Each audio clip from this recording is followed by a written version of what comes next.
All praises be to Ahaya, Bahashem Yeshaya, Wadash Warawak.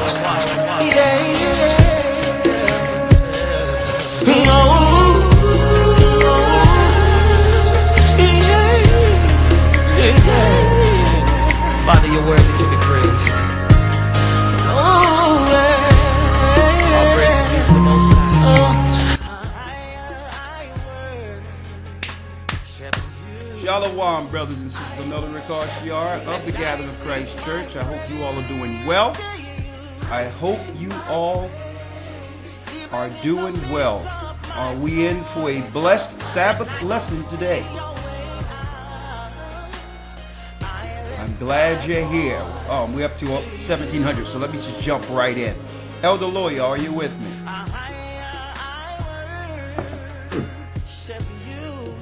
You with me, young man? Can you hear me? Yes, I can hear you loud and clear. Let me turn you up just a little. All right, we have Elder Lawyer. Split screen, he's in the house. How are you? Well, sir. Doing well. How about yourself? I'm blessed by the Almighty. One thing here, 1 second here. Hope everyone is doing well. Shalom, my brothers and my sisters. Let a few more come in, then we'll jump right into it, okay? We'll jump right into it. Okay, Lawyer, how are you doing this morning, young man? Well, couldn't be any better. Blessed by the best, and his name is Ahaya. That's right, that's right. That's right.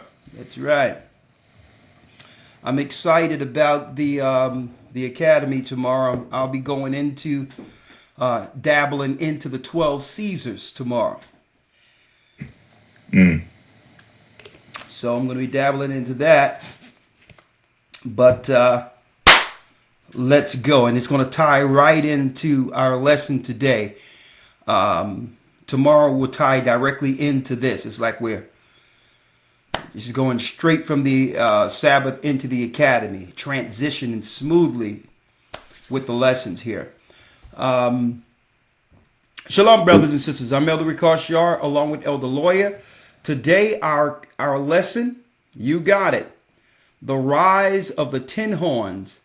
Babylon the Great is fallen. Okay. Babylon the Great is fallen. We'll be going into Revelation, the 17th and 18th chapter, to prove beyond any shadow of a doubt, brothers and sisters, that we are definitely living in the last days. Let's jump right in. Elder Lawyer, if you can start us off with the Hebrew Credo. Shema Yasha'Allah Ahaya Allahaya Nawa Ahaya Akan. Shema Yasha'Allah Ahaya Allahaya Nawa Ahaya Akkad.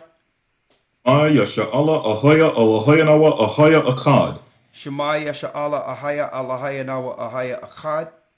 Shema Yasha'Allah Ahaya Allahaya Nawa Ahaya Akan. Shema Yasha'Allah Ahaya Allahaya Nawa Ahaya Akkad. O Israel, the Lord our God is one. Hear, O Israel, the Lord our God is one. Okay, brothers and sisters, this is Elder Ricard Shaw, the Gathering of Christ Church. We're going into the rise of the 10 horns. And the lesson today, Babylon the Great has fallen. The rise of the 10 horns, Babylon the Great has fallen. Now, Elder Lawyer, I need you to hold Revelation 17, the 17th chapter, and Revelation 8, the 18th chapter. We're going to go through both of them today. Now, let's jump in, because the plan is the rise of the 10 horns. All power, politically and religiously, is going back to the 10 horns, folks. Rome. Rome will rule at the end. And folks, and this is what we've been telling these pastors for a long time. Western world's Christianity was never Christ's Christianity. It was hijacked by Edom, by Rome. And even Paul told us in Thessalonians, the mystery of iniquity doth already work. They were trying to take over during Paul's time, during Christ's time. But they were patient enough to wait for our people to fall in 70 AD and implemented the strong delusion, the Babylonian religion, the worship of Semiramis, Tammuz, and the gods who rule Babylon, which is the strong delusion that they might believe a lie. We told you the whole time you weren't following Christ or the Bible or Christianity. The whole time. It was a Babylonian religion and a political system systematically in place to do what? To keep the children of Israel at bay, to oppress us long enough to destroy us. The strong delusion that they might believe a lie. That's why we bring forth the understanding of Christ's true birth and how he came. Because the virgin birth is part of that strong delusion. Folks, if you believe a lie on Christ, they can lie on everything else. They can lie on it with everything else, starting with Christ. The virgin birth didn't come from the New Testament understanding and ideology. It came from Babylon. Come in and see the Immaculate Conception. This is called the Batai Sokar Shrine, by the way. Batai Sokar Shrine. Many of the reliefs have been chiseled out. Fortunately, this one is here telling of the first virgin birth resurrection story, where the goddess Aset forms herself into a bird and descends on top of Asar's penis. Although you see the chiseling out of his penis, because many of the Europeans who were coming in during the Roman times could not deal with the sacredness of the body like Theodosius and Justinian and others. But Isis is going to take the seed from his body to impregnate herself. And this is the earliest concept of the Immaculate Conception, long before an angel of the Lord and Gabriel coming to Mary and said she's going to be with the Holy Child. Look how Asar is lying out on the bed. Look how the Romans copied the concept. Let's go to Rome. See the Pope lying out on the same bed, same hedge crown that Asar is wearing as well, same funeral beds, even got the lion heads that you see right here, even down to the detail of the lion heads of the funeral bed. Now, the only difference is instead of a bird perpendicular to the Pope, they have the white Mary and Jesus, the European Mary and Jesus. But here, let's take and put a set right above here, and you got the same story, the prototype of the Madonna and Child, where she was known as the Theotokos, the Mother of God. Then she in turn becomes impregnated, and she's in the form of, in this form, as the Mheted Ra, or the sacred baboon, because the baboon representing birth. You see her stomach swelled up, now impregnated with the Holy Child. Here we see it, the earliest Holy Child concept of a virgin birth story. Here's the prototype of it all. This was the origin where people would come in. These temples were covered in sand. After they took everything they wanted, then it was covered up. Time took them over. Now we're dug out to come back to see where the story came from. Okay, and I'm going to break it down with graphs in the academy. It came from Babylon and was picked up by Rome. It's a political and a religious system working together simultaneously to do what? As a pyramid, to oppress the children of Israel throughout the four corners of the earth. It's an ideology. It's a delusion.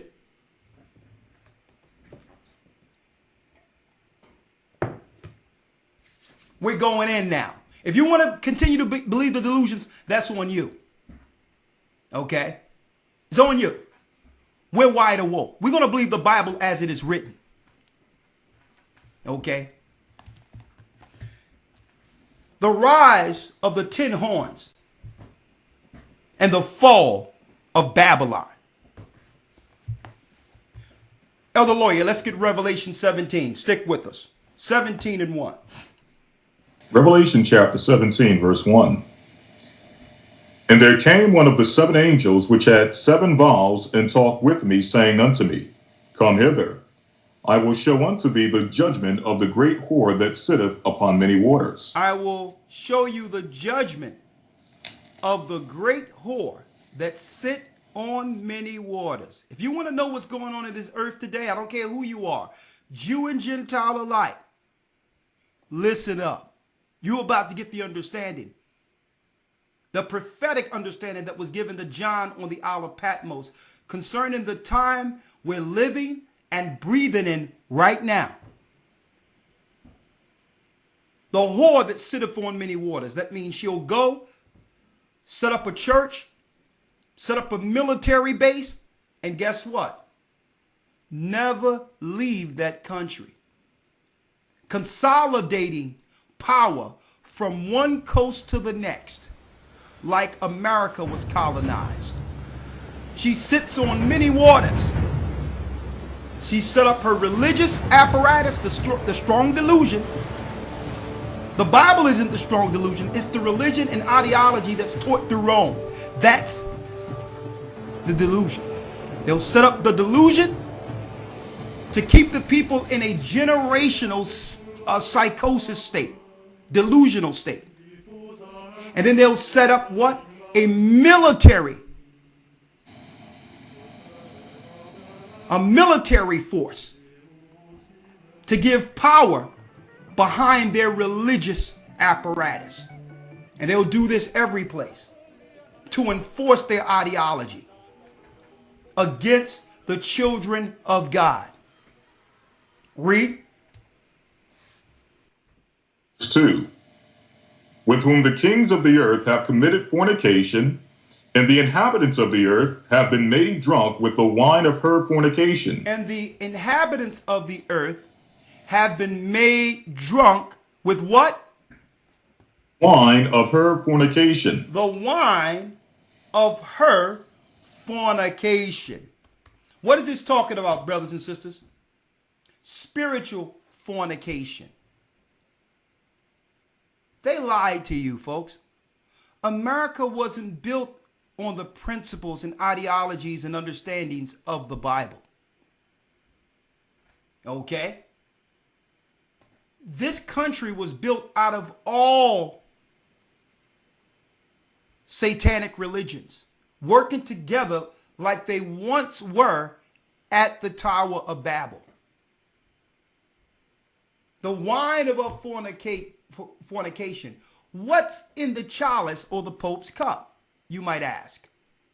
Spiritual fornication against the God of Israel, against Christ. And whoever drink of that cup, religiously, politically, or monetarily, becomes drunk.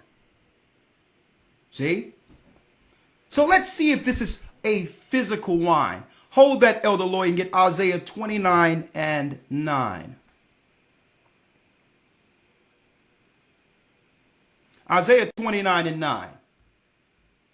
So all nations have partook of this cup. You see, it's East Indians all over the place. They're on TV as experts now.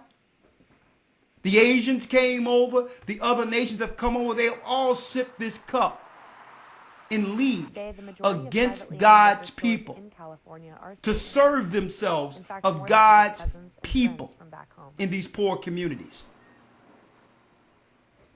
It's a complicit. It's a conspiracy. Okay? All the nations knew the whole time that we were the children of Israel, folks.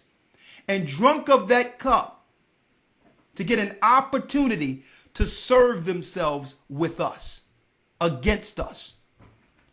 Read it, Elder Lawyer. Come on. Isaiah chapter 29, verse 9. Yeah. Stay yourselves and wonder. Cry ye out and cry. They are drunken, but not with wine. They are drunken, but not with wine. Stagger, but not with strong drink. But they stagger, but not with strong drink. Who's staggering? Our people. We're staggering. With no home and no knowledge of ourselves, we're staggering from Pentecostal to Seventh-day Adventist. I need to find a church home. No, you need to find your home. You're staggering from one delusion to the next. You're staggering from this church to that church. All built, and all these ideologies were constructed by satanic Jesuits and Freemasons.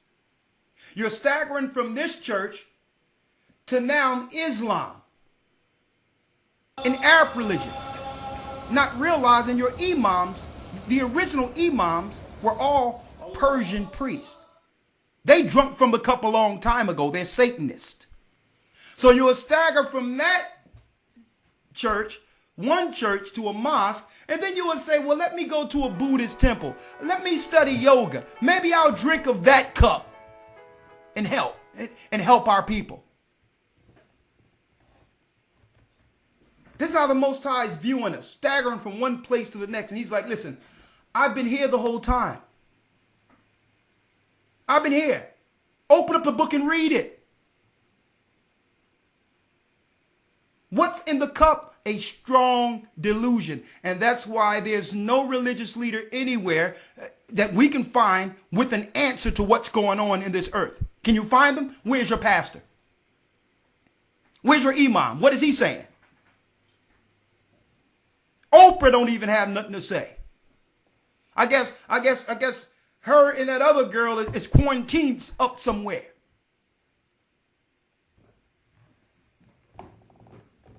No one has answers because why? They were drunk with the wine. Okay?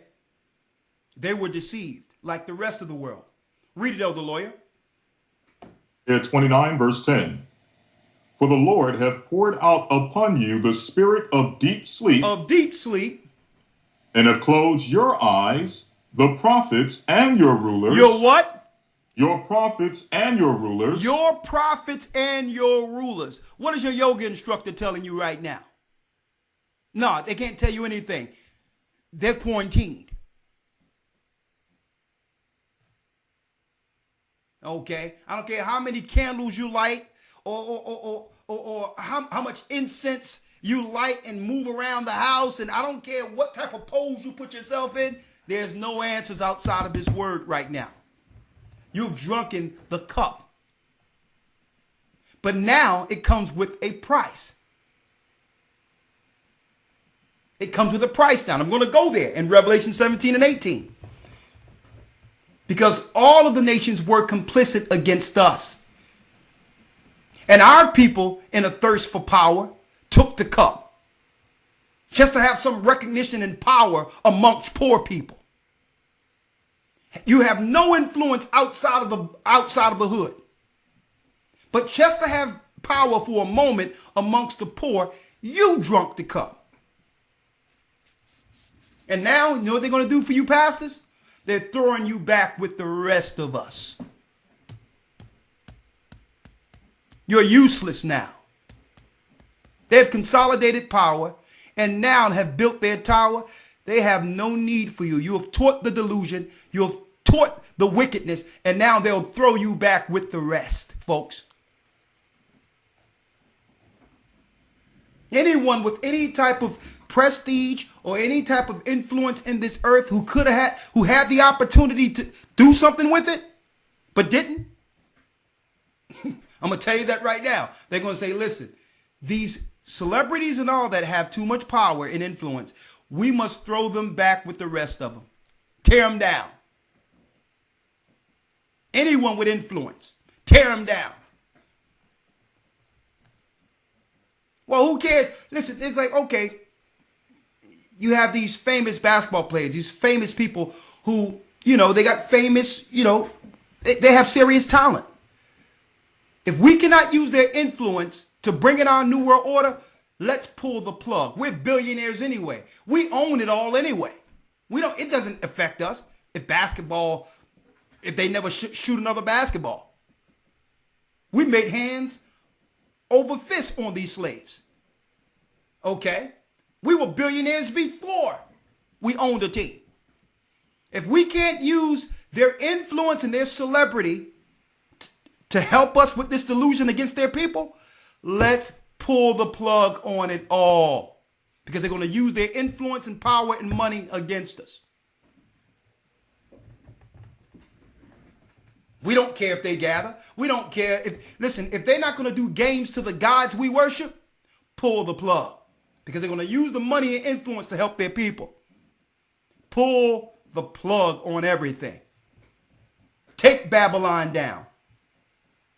See? Take them down. They become the beacon of the earth. And it's beyond our control, because the beacon of the earth has now become those poor people we've tried to keep down for so long. Everyone is following their trend. They've become the example of power within Babylon.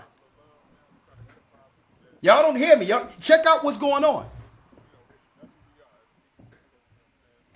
Check out what's going on right now, folks. Read. 29 verse 10. For the Lord hath poured out upon you the spirit of deep sleep. Of deep sleep, come on. And have closed your eyes. And have closed the eyes of the seers. That's what this drink does. If you believe anything from modern day Western religion and Western Christianity, if you believe any of it, you're under a delusion. The whole thing is a lie. The only way to actually receive the truth is to tear up everything you've ever learned in the Christian church and learn from scratch. That's it. Tear it all up. It was all a lie. Every last bit of it. Now, the Bible was true, but they weren't teaching the Bible, folks. They were teaching an ideology. An ideology and theory to uphold their system, their religion, the Babylonian religion. They weren't teaching the Bible. They were just using Bible verses. Not rightly dividing the word of truth. Not telling us that we were the people of Israel. They purposely cut us out of all ideology on purpose to push their Babylonian witchcraft, their sorcery, their wine. And now the whole earth is drunk. The whole earth is drunk now, looking for answers. The atheists who were attacking the Bible. The unbelievers who thought that the Bible was a myth. The people who didn't care for God or thought that God just forgot about this planet or this terrain, this earth. You're looking now, aren't you? You're trying to figure out what's going on now, aren't you? And your pastors have no answer. A matter of fact, your pastors are on life support right now. We told you a long time ago. They were going in our neighborhoods giving out the cup. The cup from the whore. Read on, other lawyer. Close your eyes, the prophets and your rulers, the seers hath he covered. The seers have he covered. They don't have the answers anyway. When the last time you seen a pastor go into the book of Revelation? When? They're covered. But we're here to give you the answers. Let's go back to Revelation 17. Let's hit it.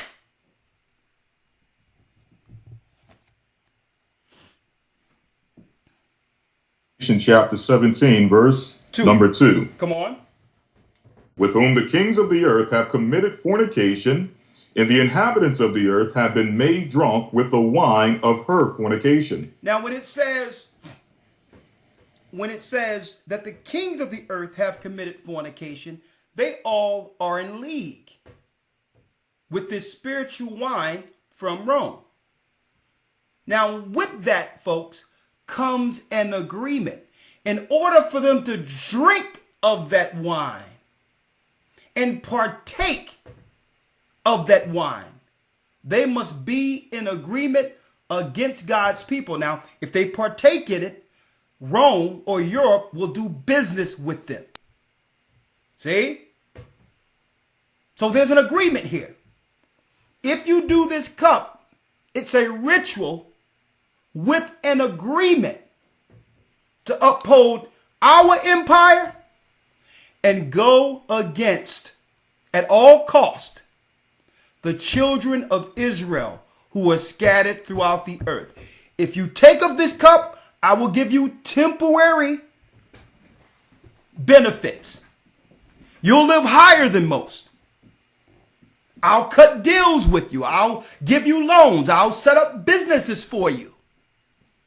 But you cannot break the oath. If you drink of this cup, don't forget, the Pope is like the Godfather. If you drink of this cup, you are aligned with us to the end. And you are aligned with our enemies to the end, folks. But our people in the ghettos and in our neighborhoods, we don't even know that there's a target on us, that we're the enemy they're talking about. Because why? You don't know you're the children of Israel. You don't understand the agreement of the elite. I'm about to give you the agreement of the elite. In order for them to drink this cup and gain power and have shipping contracts, shore contracts where they can dock their products all over the earth, they must have an agreement. Elder Lawyer, what's that agreement? Talk to me. What is it? You know it. Psalms 83. Let's go. Yes, sir. Yes, sir. Let's get the agreement. Now, in the cup is an agreement against a particular people.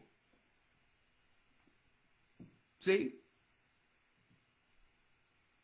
See what I tell you? And you people who made this agreement with the whore, guess what? You've been double crossed. Okay? They're going to pull the plug on you too. See?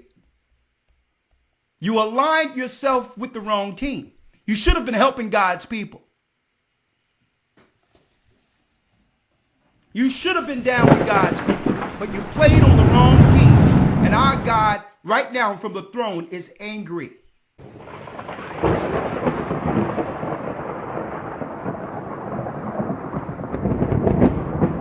Okay? Is angry. Because you Gentile, you knew who we were the whole time. You knew we were a peculiar people, a special people. You knew there was something special about us. And a lot of you know the history of our forefathers according to prophecy, being of the 12 tribes of Israel. You knew this. But you allowed the lie to continue, to aggrandize yourselves financially against God's elect. And now, it's payback. Because if you lie down with a snake, you will definitely get bitten. You will get a bite, folks, if you lie with snakes.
Psalms 83, and let's talk about this agreement real quick. Let's go. Psalms chapter 83, verse number 1. Come on. Keep not thou silence, O God. Hold not thy peace, and be not still, O God. For lo, thine enemies make a tumult, and they that hate thee have lifted up the head. All the enemies of God have lifted up their head, who made in a tumult or a noise or what you would call a grievous protest. They are against our God. This protest happened at the base of Edom, a place called Idumea, where all the Gentile nations outside of Israel began to conspire against the chosen people of Israel.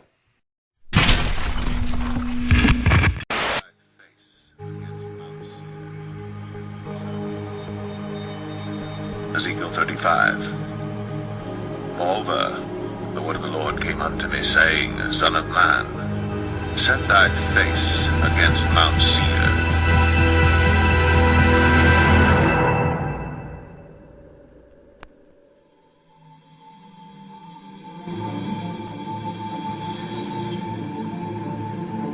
And prophesy against it, and say unto it, Thus saith the Lord God, Behold, O Mount Seir, I am against thee, and I will stretch out mine hand against thee, and I will make thee most desolate. I will lay thy cities waste, and thou shalt be desolate.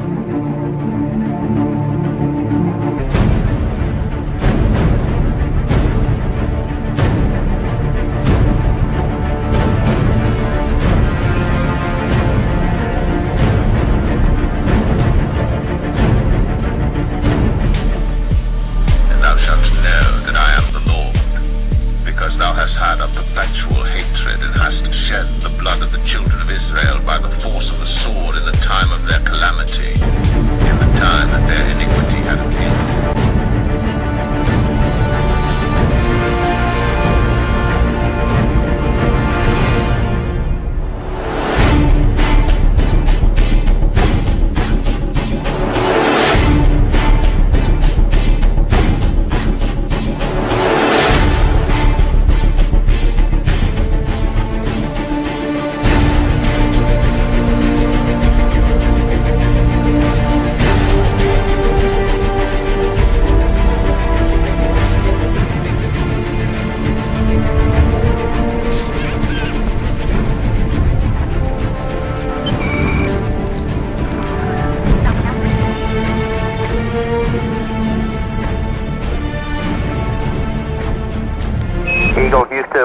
Houston, we see you on the steerable, over.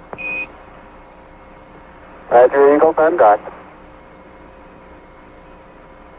Roger, how does it look? The Eagle has wings. Roger. Contact light? Okay, engine stop. We copy you down, Eagle. Houston, Tranquility Base here. The Eagle has landed. Therefore as I live, saith the Lord God, I will prepare thee unto blood, and blood shall pursue thee, since thou hast not hated blood, even blood shall pursue thee. Thus will I make Mount Seir most desolate, and cut off from it him that passeth out, and him that returneth. And I will fill his mountains with his slain men, in thy hills, and in thy valleys, and in all thy rivers shall they fall that are slain with the sword.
thine, and we will possess it.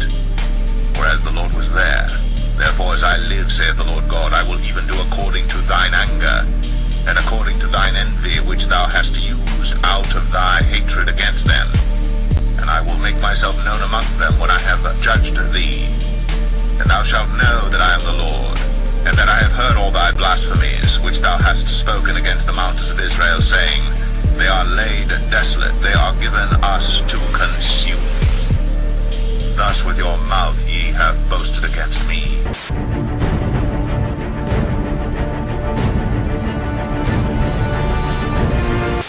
And have multiplied your words against me. I have heard them. Thus saith the Lord God, When the whole earth rejoiceth, I will make thee desolate, as thou didst rejoice at the inheritance of the house of Israel, because it was desolate, so will I do unto thee. Thou shalt be desolate, O Mount Seir, and all Idumea, even all of it, and they shall know that I am the Lord.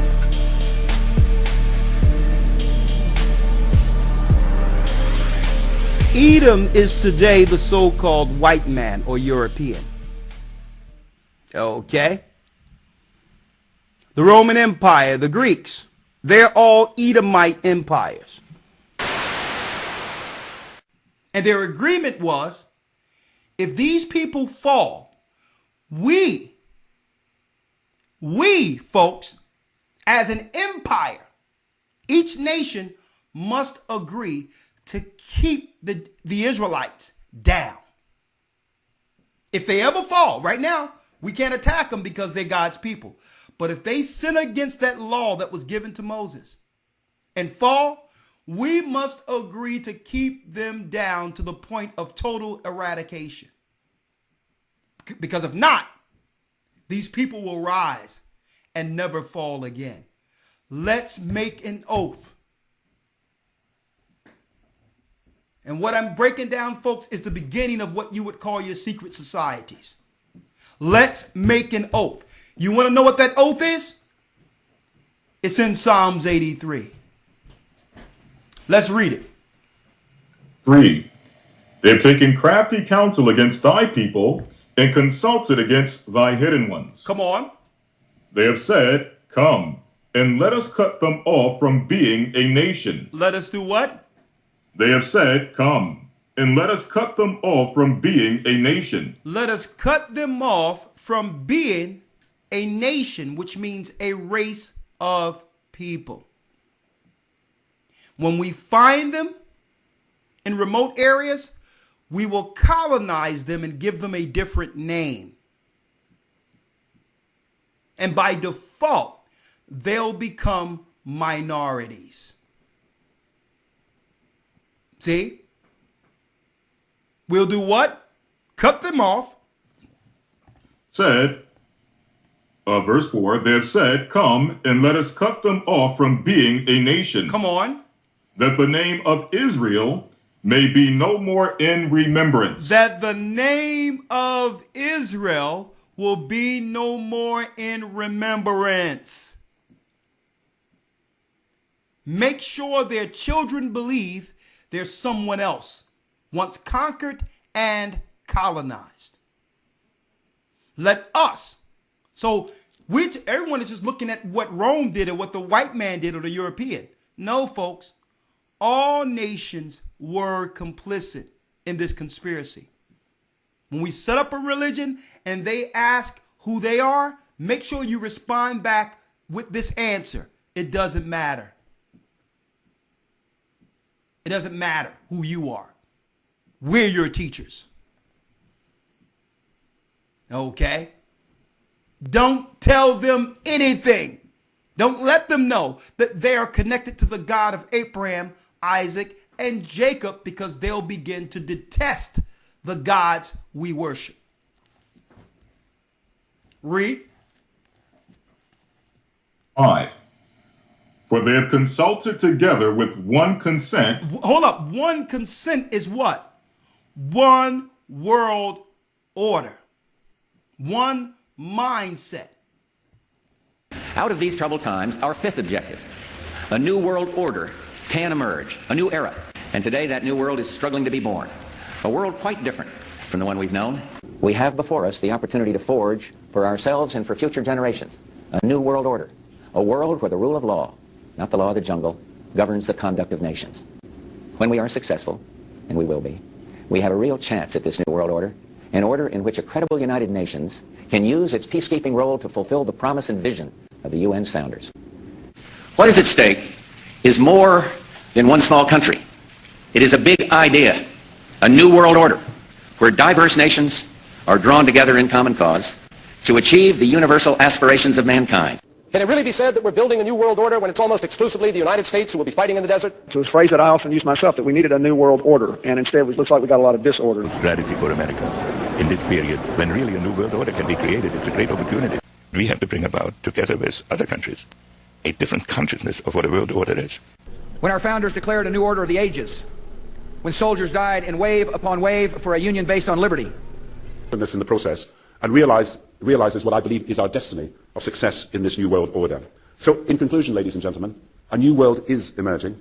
It is a new world order with significantly different and radically new challenges for the future. Out of it came a new Europe, a new world order, a new consensus as to how life should and could be lived. What that means is we've got to invest in countries that have no educational infrastructure, have no means for young people to get ahead. We've got to give them a stake in creating the kind of world order that I think all of us would like to see. I believe we, and particularly you, your class, has an incredible window of opportunity to lead in shaping a new world order for the 21st century. The affirmative task we have now is to actually create a new world order, because the global order is changing again.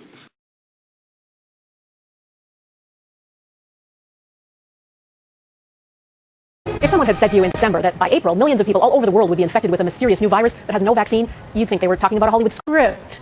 It's happened so fast, it almost doesn't seem real. A new normal. A new normal. It is a new normal that we all have to get used to. I know a big question, Tom, from a lot of New Yorkers. When might we ever get back to normal? The governor talked today about working toward a new normal. So we're going to a different place, which is a new normal. This morning, almost 40 million Californians waking up to a new normal. Social distancing at schools and businesses. You may be having dinner with a waiter wearing gloves, maybe a face mask. A dinner where the menu is disposable, where your temperature is checked before you walk in. A new normal. New normal. Embrace the new normals of social distancing. Now masks are becoming the new normal. New normal and get to a new normal. The new normal. Ready for the new normal. Not normal, but a new normal. Long lines for food becoming a new normal. Or the new normal. What we will be seeking to do is find a new normal.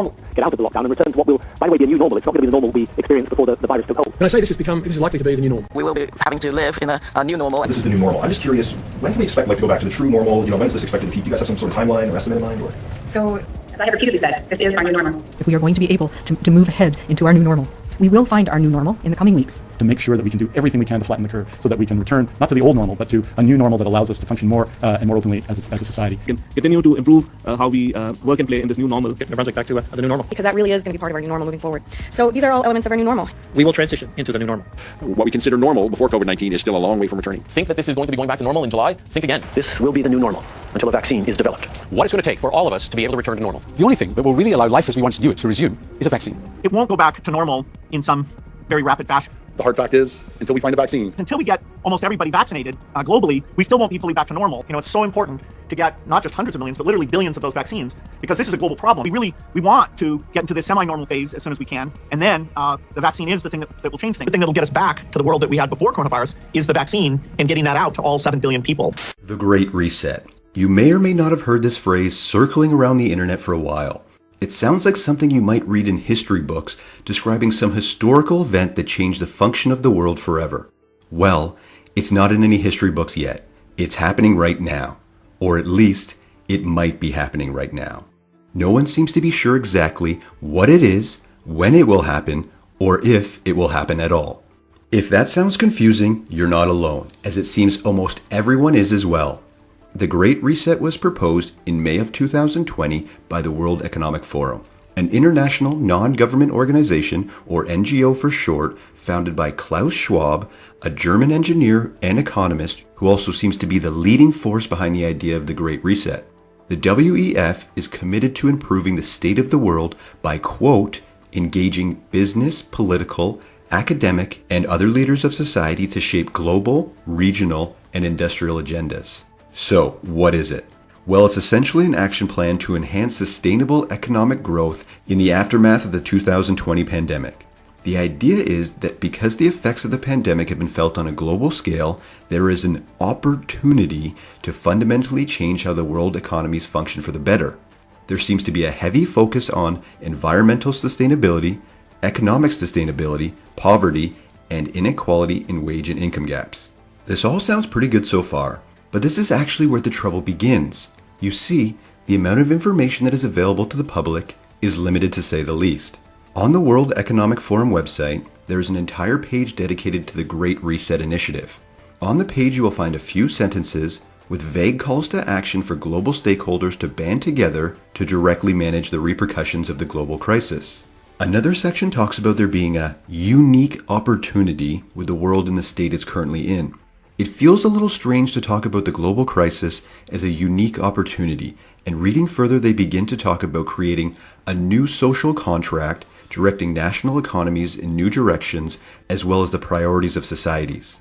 It just all feels a little strange, and it begs the question, who are these people and how are they going to be able to do this? The only other pieces of information given are two videos.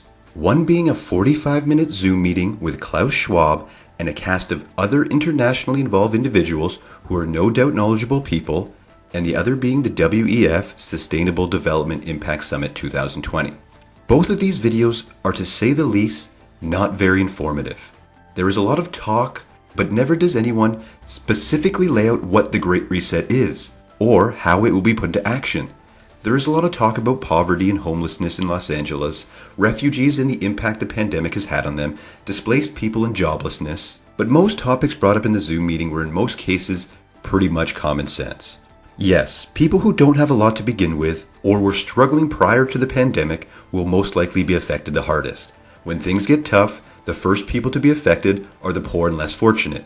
Presuming that was the point they were trying to make, that it's obvious that that's a problem and we need to fix it. That makes sense, but over the course of the entire conversation, no one ever related it back to the reset or put it into any context of any kind of actionable change. The whole thing has an air of convolution and people feel it's a little cryptic. However, it could just be a case of poor communication.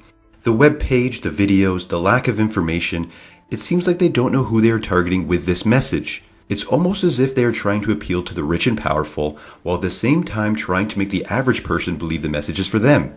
Global change will no doubt affect everyone, but it will be the powerful people who make it happen, and thus control the outcome. It seems like they put the minimum amount of effort into getting their message out, and whether that was on purpose or not, it makes the whole thing come across a little disingenuous. Because in the end, pushing for sustainability and financial recovery should feel like a good thing. Somehow they missed the mark by a long shot. And if you're committed to doing what we should all be doing, which is to help people build back better with stronger and build back better.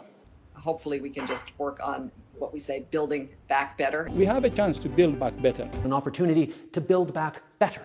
To say we're going to build it back better. To helping the Arab region build back better. We will build back better from the COVID crisis. We can build back better. I'm looking forward to getting started as soon as we can.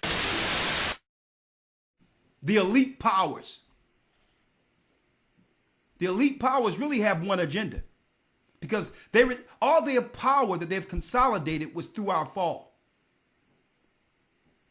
It was through our fall that the whole earth became rich. See? So what happens when we begin to understand that we're the children of Israel? Read that, Elder Lawyer. Verse 5. For they have consulted together with one consent. In one mind. They are confederate against thee. And they are a confederate against us, folks. This is a political world establishment against us. When they meet behind closed doors, they're actually charting their success by how far they have destroyed us. They're charting how long they will rule by the number of people that are actually waking up amongst our people. Then the Bible identified the conspirators. Read. 6. The tabernacles of Edom. Edom. He's the so-called European man. The full-blooded Edomite. Like, you got it, the Queen of England. Putin.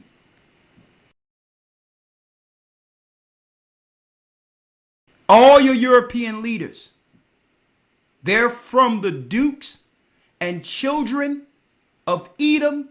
The majority of them you see over in Europe today are from Esau's grandson, Zepho. When you look at the Europeans that call themselves the people today, they're predominantly from Amalek. Amalek. They are at the pinnacle of this conspiracy. And it's through their cup all nations has agreed to drink.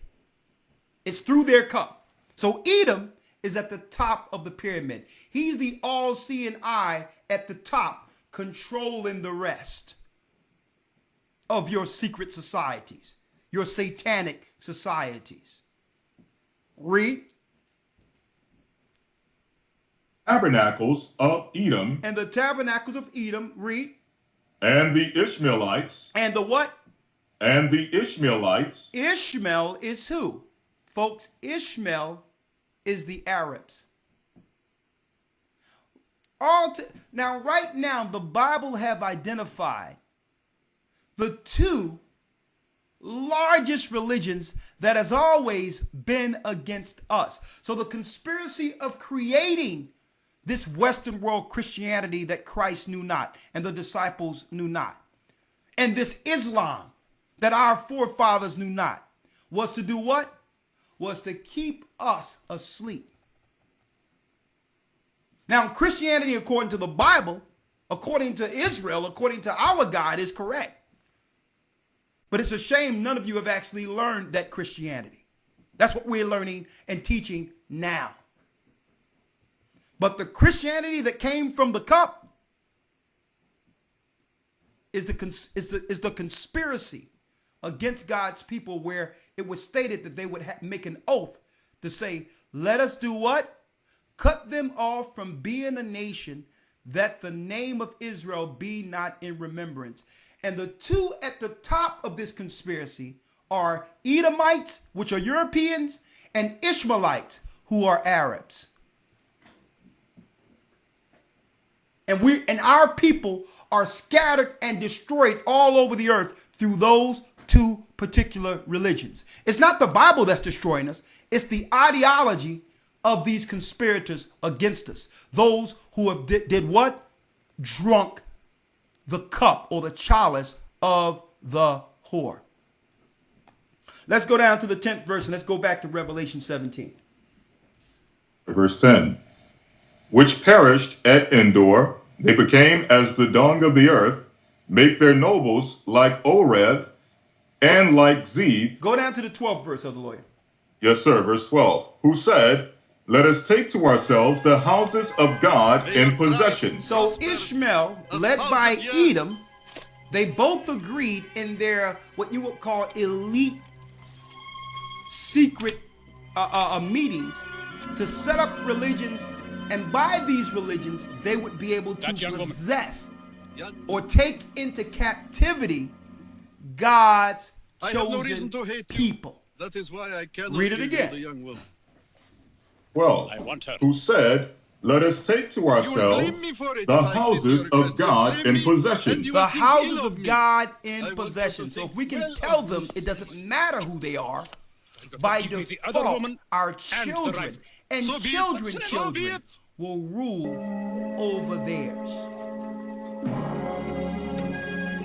And when any of them receive any light or become inquisitive to their history, we'll just all agree together to tell them it doesn't matter.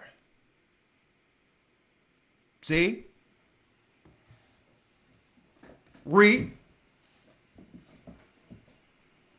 12. Who said, let us take to ourselves the houses of God in possession. In possession. Verse 13.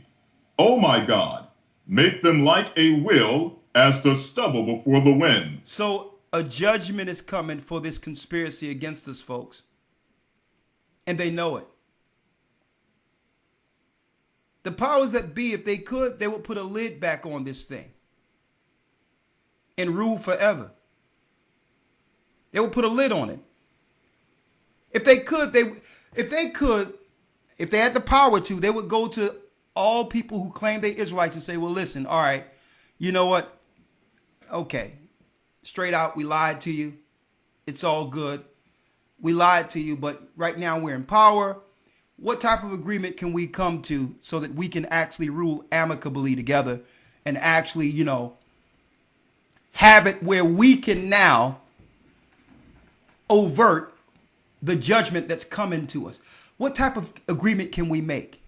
There is no agreement. Why isn't there an agreement? Because two powers cannot rule the same space. Either Esau is going to rule or Jacob is going to rule, according to Bible prophecy, and they know it. So they couldn't put a lid on it. At first, when the word was out and we were on the streets, late 80s, early 90s, all of the religions were just dismissing us. They ain't nothing. They just small, some crazy racists on the corner hollering. They'll never make an impact. And when they could no longer dismiss us, they try to discredit us. Oh, yeah, they're just polygamous rape cults. You know, polygamous race cults that, you know. But the truth kept shining through all of their lies. So when they can no longer discredit us and dismiss us, they're like, you know what? Maybe we can destroy them. You know what? Let's destroy them now. Okay, let's destroy them. See?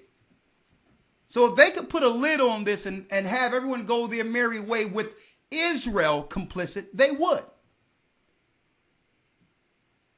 They would.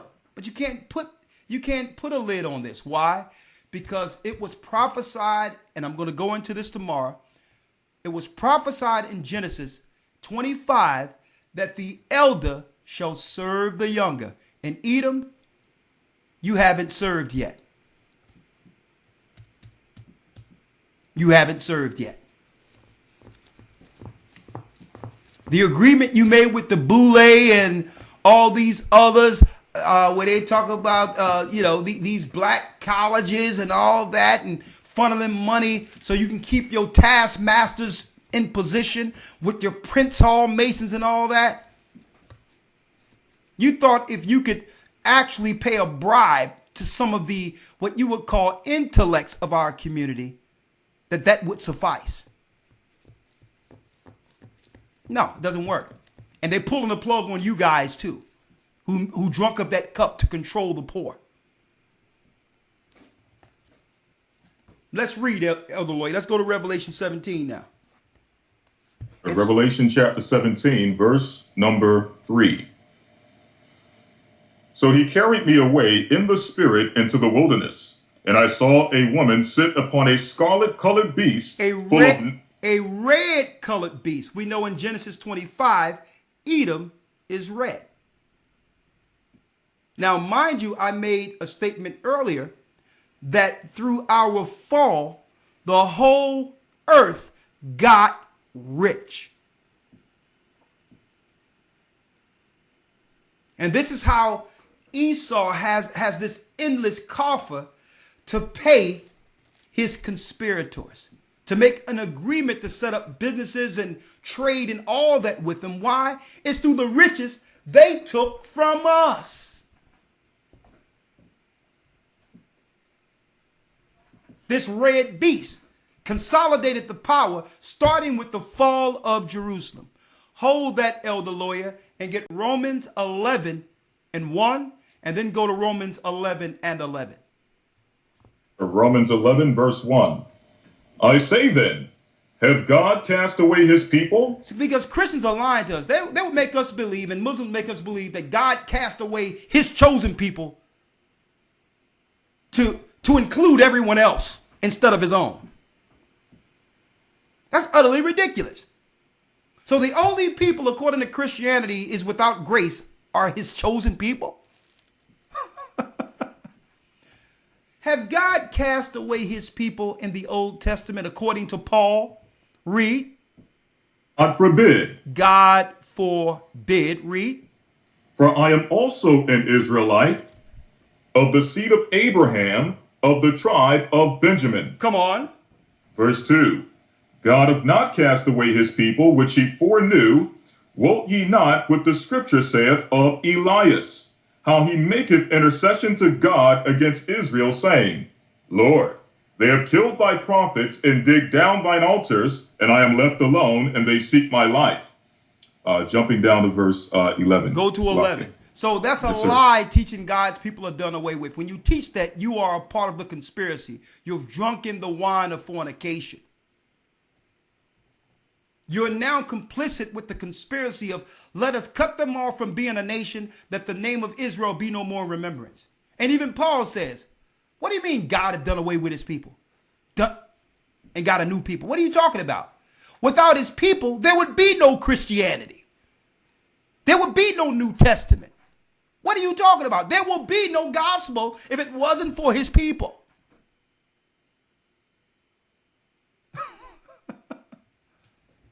It's crazy. And if the pastors are so delusional, they'll sit back and say, it seems like you teach more Israel than salvation. What are you talking about? In John, it tells us that salvation is of the Jews. You can't teach salvation without including his people. What are you talking about? It's not one against the other. They're one and the same. Who needs salvation? The poor who are suffering under the hands and the foot of the beast. So part of helping our people is first to tell them why they're going through this. They're going through this because they're God's people and their forefathers sinned. And if we come back to the God who created that curse, he will now protect us against the enemy. It's like we're disarming our people religiously by not telling them exactly who they are. Now, if I know I'm Israel, I can start doing the research in the Bible and learn from some of my foreparents' mistakes. Or take heed to some of the wisdom that came with those who did right in this Bible. Like our Lord and Savior, like the disciples, like the prophets. But if you tell me it doesn't matter, how am I to get out of this condition? That's what's wrong with these pastors. They're like, it doesn't matter. I teach salvation and love. Okay, salvation and love. Guess what? Your churches are now being commandeered. They're taking everything because there's no one in your church to pay the rent anymore. Okay? So how good, so what good was your compromise telling our people it doesn't matter? But I digress. Romans 11:11. Read it, Elder Lawyer. Romans 11, verse 11. I say then, have they stumbled that they should fall? That means have we stumbled that we would be on the bottom forever? Read. God forbid. God forbid. Read. But rather through their fall, through our fall, salvation has come unto the Gentiles. Now, when it says salvation have come to the Gentiles, what is salvation for the Gentiles, one might ask? Finish reading, Elder Lawyer. Provoke them to jealousy. To provoke us to jealousy. Read. Verse 12. Now, if the fall of them be the riches of the world. Now, that was the salvation of the Gentiles. By our fall, the Gentiles received all of the riches that was once ours. Through our fall, all of the Gentiles who would conspire against us in Psalms 83 became rich. Okay, the Vatican and all that was made out of Solomon's temple. The fall of the temple is how the Romans or Esau built the Vatican in Rome. So now Esau, through our fall, our big brother, who has yet to fulfill that prophecy of serving his younger brother, consolidated all the wealth of the earth to pay the Gentiles to conspire against us. See? Read. 12. Now, if the fall of them be the riches of the world, if the fall of them be the riches of the world, the whole world got rich due to our fall. Read. diminishing of them the riches of the Gentiles, how much more their fullness? How much more their fullness? How much more will we receive once the promises of the elect are fulfilled, is what Paul was teaching. Do me a favor, move your mic a little closer to you, because sometimes your first words just cuts out altogether. Right? Now let's go back to Revelation 17. Now we understand in this cup is what? A delusion of lies that they teach through their religions. That's financed by the Romans to keep God's people oppressed. And through that ideology of oppressing our people, what happens? You got it. The other nations can come through and get loans and all that if they keep the oath, to keep us down in our neighborhoods, to keep us oppressed. But once we began to realize we were Israel and no longer viewed them as powerful anymore due to their monetary influence, be it you an Arab, East Indian, or whatever the case is, Esau's like, well, I have no use for y'all anymore. I finance you to go into the neighborhoods and keep them asleep and sell them drugs and opioids and all that, and to destroy them with churches and Islam. That's why I actually allowed y'all to come over to keep the Israelites asleep while we build this tower. Now, if you can't do your job, Gentiles, then there's no need for you. See? And this is why Esau is pulling the plug on the Gentile nations now and is rejecting China and every other thing, because they feel that it's their position to keep their little brother down and asleep. And right up under their noses, we have children everywhere calling on the Most High's name, who will never eat swine, who will never understand how to worship on a Sunday. This next generation will totally denounce Sunday worship altogether. This next generation, and they know it. So what are these Gentiles? What is Esau saying? Well, listen, I gave you contracts, I gave you money, I've done trade with you, and the only thing you had to do was keep my little brother down, and he's rising.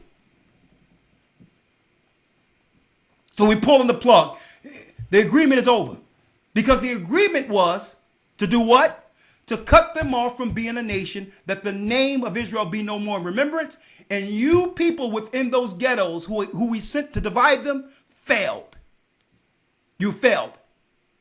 Okay? There's no need for you anymore. We're pulling the plug. Only 10 people can get together at a time now.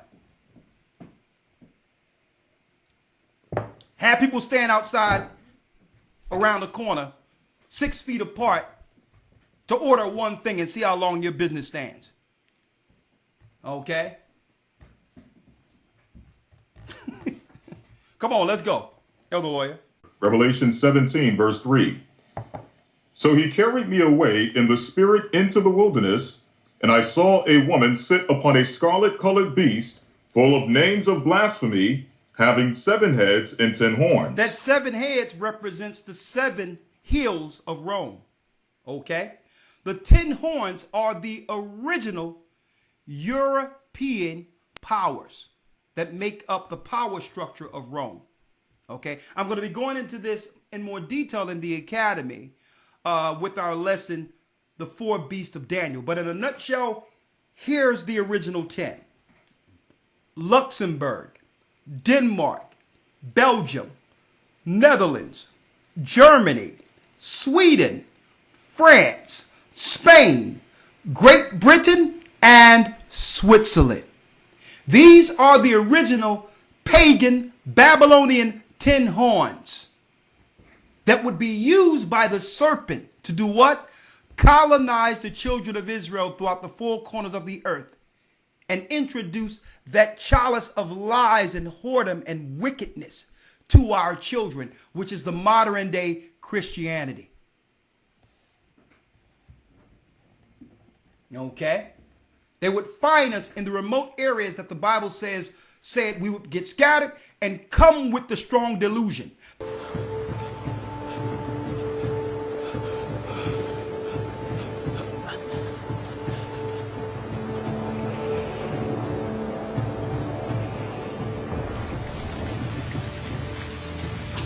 The Babylonian religion that have always destroyed God's people with Satan at the helm.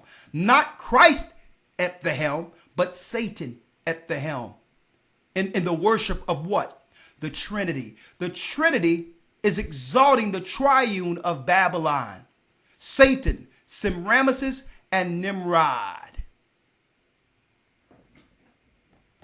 You have drunken the wine of fornication, pastors. You've been teaching a strong delusion. But we're here to get it straight. Our big brother came with the lies by colonizing the earth. And when he could no longer stop us from multiplying because we became strong in every area, the Most High began to scatter us.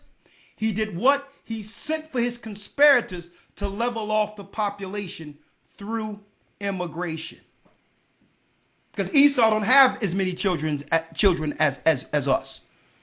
So anytime he watched the population and we began to multiply, he either start killing us off with eugenics, vaccinations, or funding some type of evil for black on black crime and Hispanic on Hispanic crime or infighting. And while doing so, he get with those pagan temples over in the Middle East with the imams, the pagan temples in East India and all that, and say, send me the greatest of the greatest. Send me the top of your pyramid so that we can keep our people down, and we'll give you the money to set up churches, and we'll give you stores for businesses to oppress them in their neighborhoods. That's the sole purpose for immigration, folks, was to level off the numbers and to keep the conspiracy going, led by the 10 horns.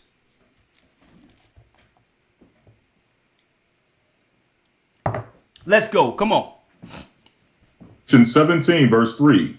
So he carried me away in the spirit into the wilderness, and I saw a woman sit upon a scarlet-colored beast, full of names of blasphemy, having 7 heads and 10 horns. And blasphemy, folks, means what? Lies. Lies. They'll rule through psychology and what? Philosophy. It doesn't have to be true. You just have to be convinced it's true. Okay? You just have to be convinced it's true. So they'll use what? People of what you would call intellect. People of what you would call worldly intellect to deliver the lies.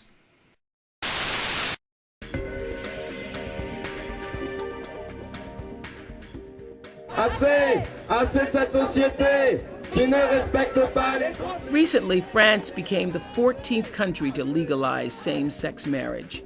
Here in the United States, only 12 states, plus the District of Columbia, allow gay couples to marry. But more and more states are on deck now to change their laws. The social tide among Americans has shifted dramatically. In 1996, a Gallup poll showed that 27% of Americans supported gay marriage. Last year, that number had nearly doubled to 53%.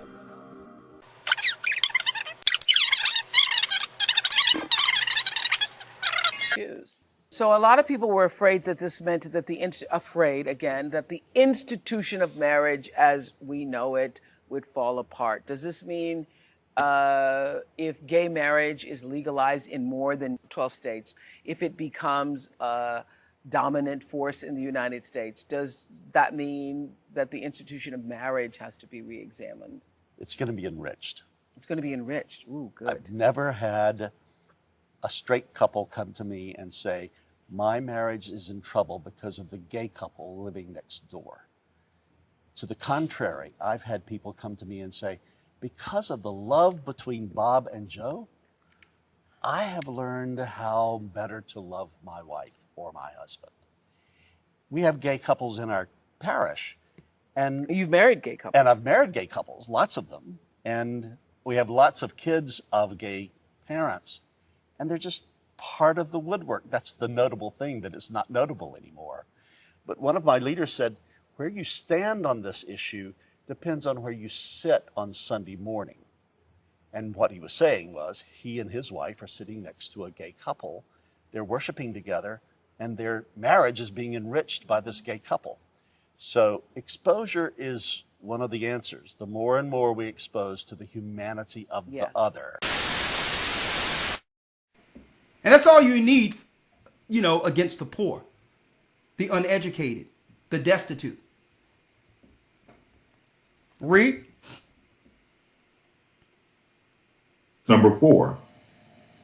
And the woman was arrayed in purple and scarlet color, and decked with gold and precious stones and pearls, having a golden cup in her hand, full of abominations and filthiness of her fornication. Filthiness of her fornication. And she's so filthy, every religion she sets up, she'll claim that God's law is done away with.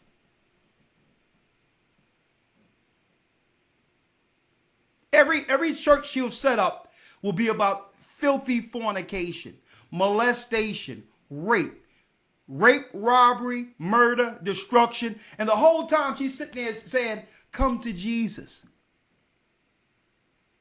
Come to Jesus. Have you accepted Jesus as your Lord and Savior? See?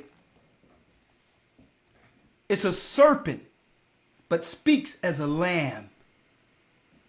The whole time with this conspiracy to kill our people all in the neighborhoods, giving out tracts. Come to Jesus. Have you accepted Jesus as your Lord and Savior? See? Filthiness, evil, and wickedness is what all their religions are built upon.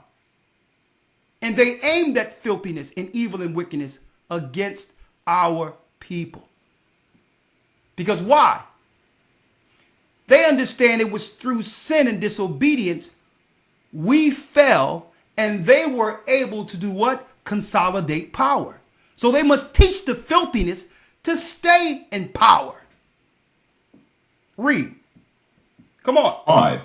And upon her forehead was a name written, Mystery Babylon the Great, the mother of harlots and abominations of the earth. And it says Mystery Babylon the Great because this is an entirely different empire. It's not ancient Babylon.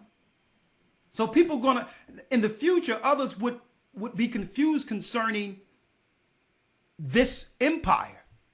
It's not physical Babylon, but it has all the ideologies of ancient Babylon. They picked it up, just called it a different name.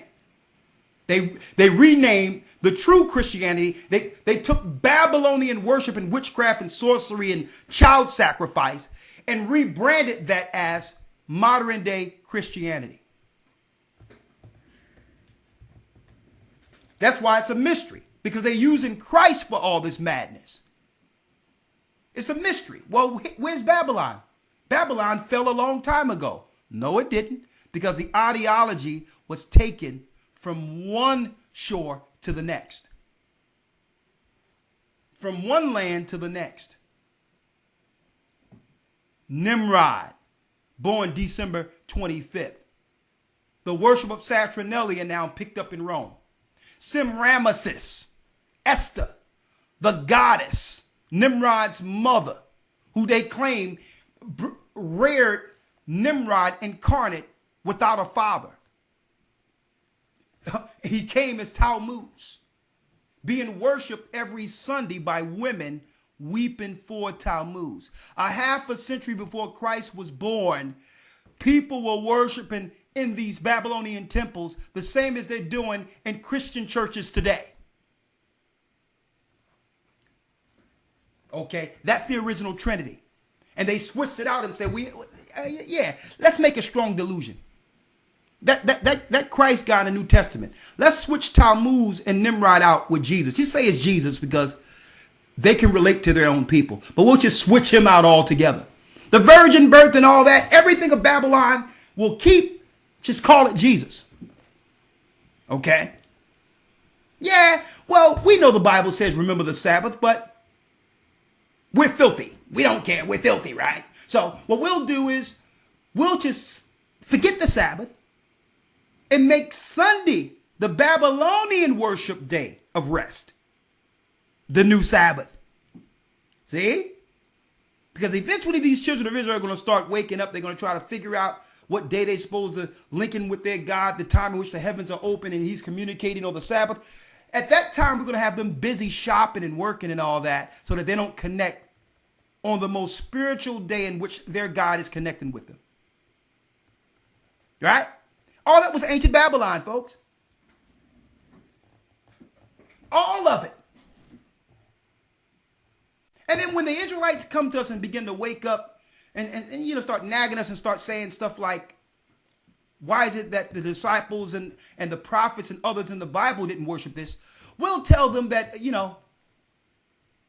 well, what answer always worked? I know, because they're dumb. We'll just tell them it doesn't matter. Even though the Bible doesn't back any of it, I mean, that it doesn't matter thing works with everything.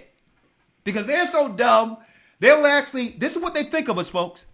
They'll read it in the Bible where the Most High punished us for not doing it. And when we begin to ask our teachers and our seers and our prophets why true believers don't follow the Bible, they'll come back with the answer. I mean, this thing is a skeleton key where they don't have to answer us at all. That don't matter. Salvation in Jesus. That's it. Now go your way. Go, slave. Go fill out an application somewhere. Go. Read on. Chapter 17, verse number 6. And I saw the woman drunken with the blood of the saints. Now, this woman was what, Elder Lawyer? Drunken with the blood of the saints. So we know this woman is responsible for killing the prophets, Christ's church, God's people. Sanger's admiration for the eugenics programs of Nazi Germany were well known at the time. In 1933, the Birth Control Review published Eugenic Sterilization, an Urgent Need, by Ernst Rudin, who was Hitler's director of genetic sterilization and the founder of the Nazi Society for Racial Hygiene. In her praise for the eugenics programs in Germany, Sanger called for the implementation of such programs in the United States, specifically targeting African Americans. The following editorial was published in the 1932 issue of the Birth Control Review. The Negro problem is one of the most complicated and important confronting America. Whatever the ultimate answer may be, such an attitude brings to light the function of birth control as a necessary agency in its solution. The present submerged condition of the Negro is due in large part to the high fertility of the race under disastrously adverse circumstances. Thus, the question arises, to what extent birth control has had a eugenic effect upon the Negro race? If any question should remain about Sanger's racist agenda, a 1939 letter she wrote to Dr. Clarence Gamble should remove all doubt. We should hire 3 or 4 colored ministers, preferably with social service backgrounds and with engaging personalities. The most successful educational approach to the Negro is through a religious appeal. We don't want the word to go out that we want to exterminate the Negro population. And the minister is a man who can straighten out that idea if it ever occurs to any of their more rebellious members.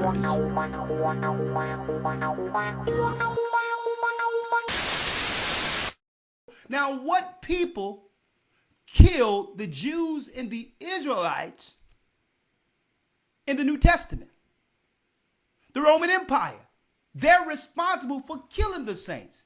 Now, here's something funny for you. The same people who are responsible for killing Christ, the disciples, and destroying our people in Jerusalem, These are the people that are teaching you about Christ and how to follow Christ the correct way according to their exegesis.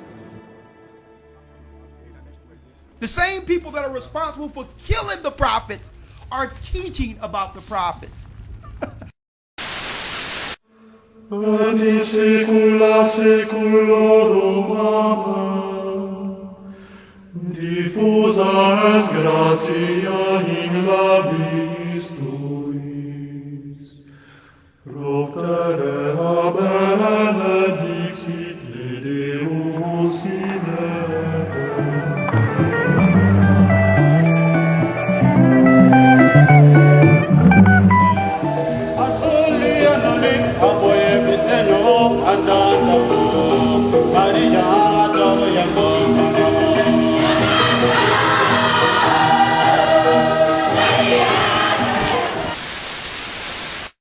That's why it says Mystery Babylon.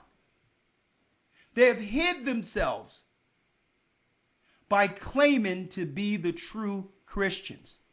They hid their true intention and mission against us. See? Read on. 6. And I saw the woman drunken with the blood of the saints and with the blood of the martyrs of Yeshua.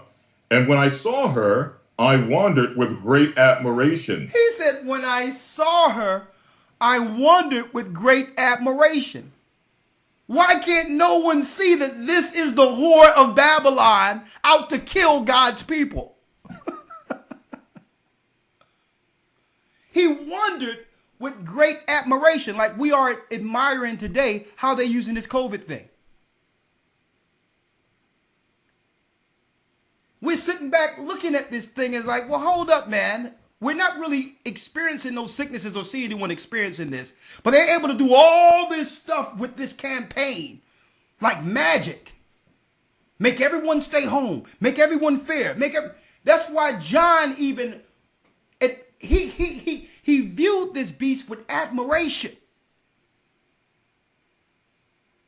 The diabolical genius of this wicked, sadistic beast. Read on. Verse 7. And the angel said unto me, wherefore didst thou marvel? Why are you marveling? Read. I will tell thee of the mystery of the woman and of the beast that carrieth her, which hath the 7 heads and 10 horns. Come on. The beast that thou sawest was and is not, and shall ascend out of the bottomless pit, and go into perdition, and they that dwell on the earth shall wonder, whose names were not written in the book of life from the foundation of the world. Now it says, the beast that thou sawest was and is not, and shall ascend out of the bottomless pit. Read. Go into perdition. And go into perdition. Read. And they that dwell on the earth shall wonder, whose names were not written in the book of life from the foundation of the world, when they behold the beast that was and is not and yet is. It says, when they behold the beast. Now, this is how you can identify the beast. Who was ruling during John the Revelator's time? The Roman Empire. So when you look at this beast, it says, the beast that was Babylon. That's the religion, Babylon. And the beast that was and is not. Why isn't it? Because it's not the physical Babylon. And yet is. What was existing during John the Revelator's time? Rome. That's why it says Mystery Babylon.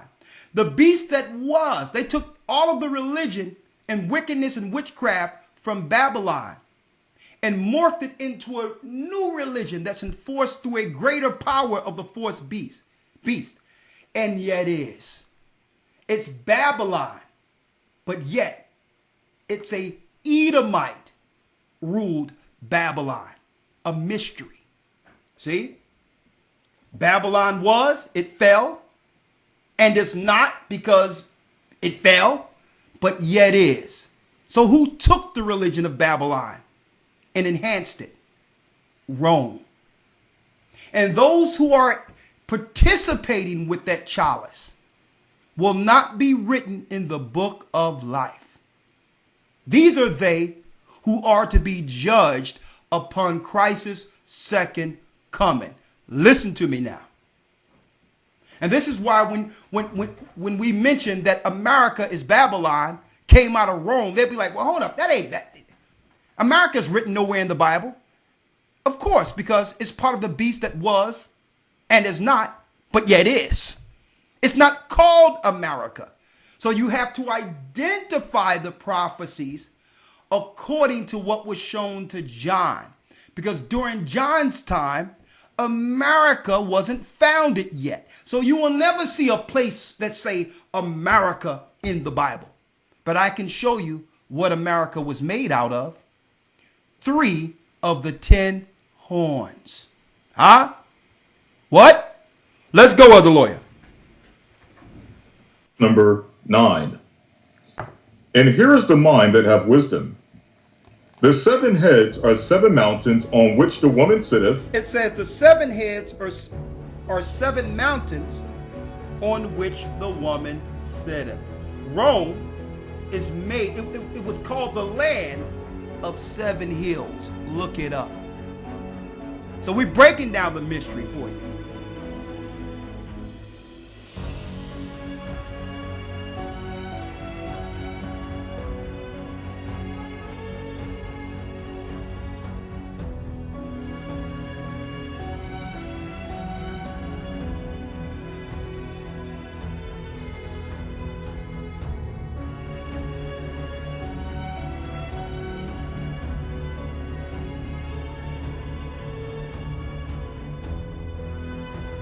Now from this whore where the 7 hills come was created the new modern day Christianity, which is the strong delusion Paul was talking about. Read. 10. And there are 7 kings, 5 are fallen, and one is, and the other is not yet come. And the other is not yet come. Read. When he cometh, he must continue a short space. And when he cometh, he must what? Continue a short space. Continue a short space. So there was one to come out of that 10. You'll never guess who that was. Who is? Babylon, America, that was made out of what? France, Spain, and Great Britain. When you look at all the African colonies, they were colonized by one of these 10 horns. When you look at in South America, they were colonized by who? The Spaniards, part of the 10 horns. Levi was taken down by the French, part of the 10 horns. We, the black Americans, Judah was taken down by Great Britain, one of the 10 horns.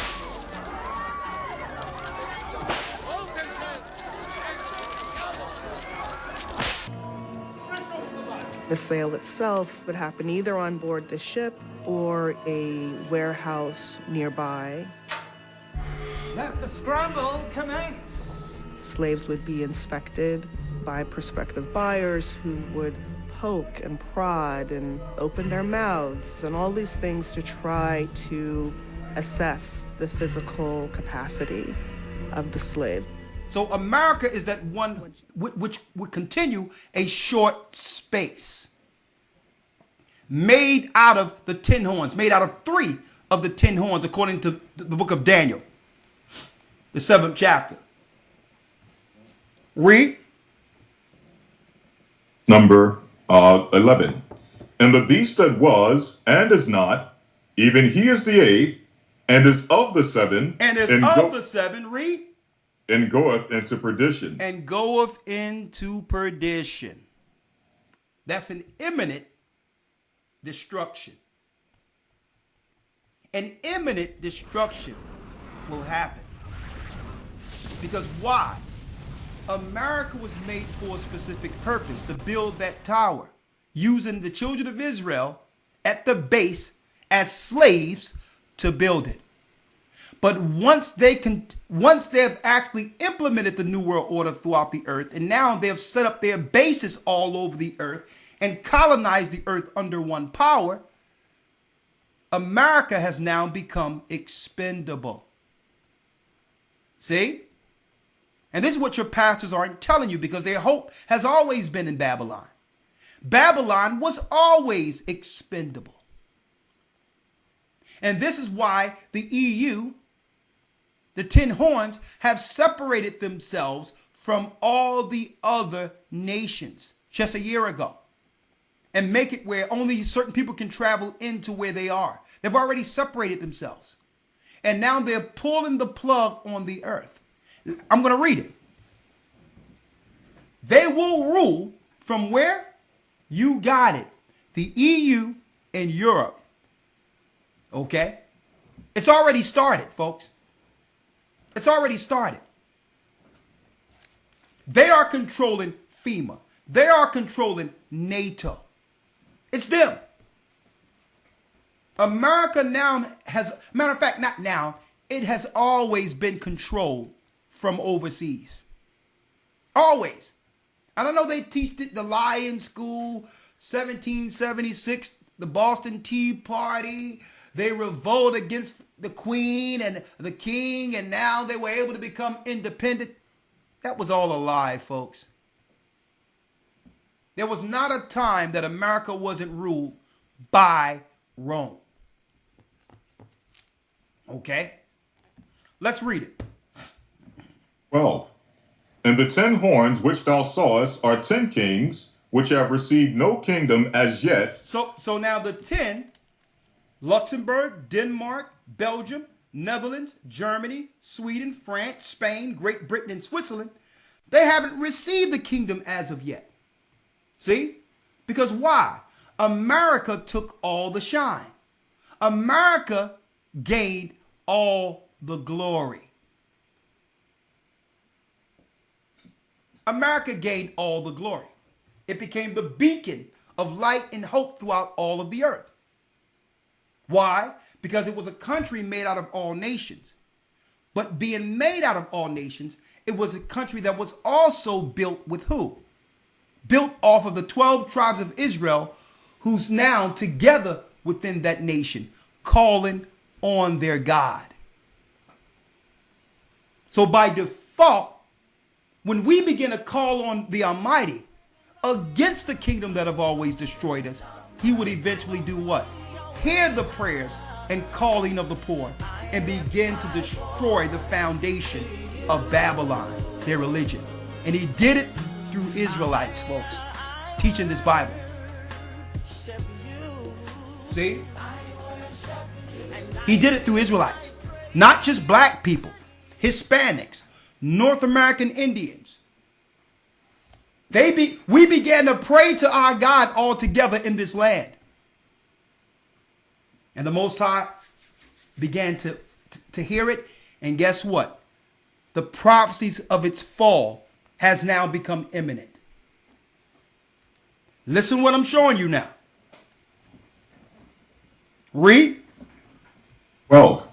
And the 10 horns which thou sawest are 10 kings, which have received no kingdom as yet, but receive power as kings 1 hour with the beast. So they will spend what?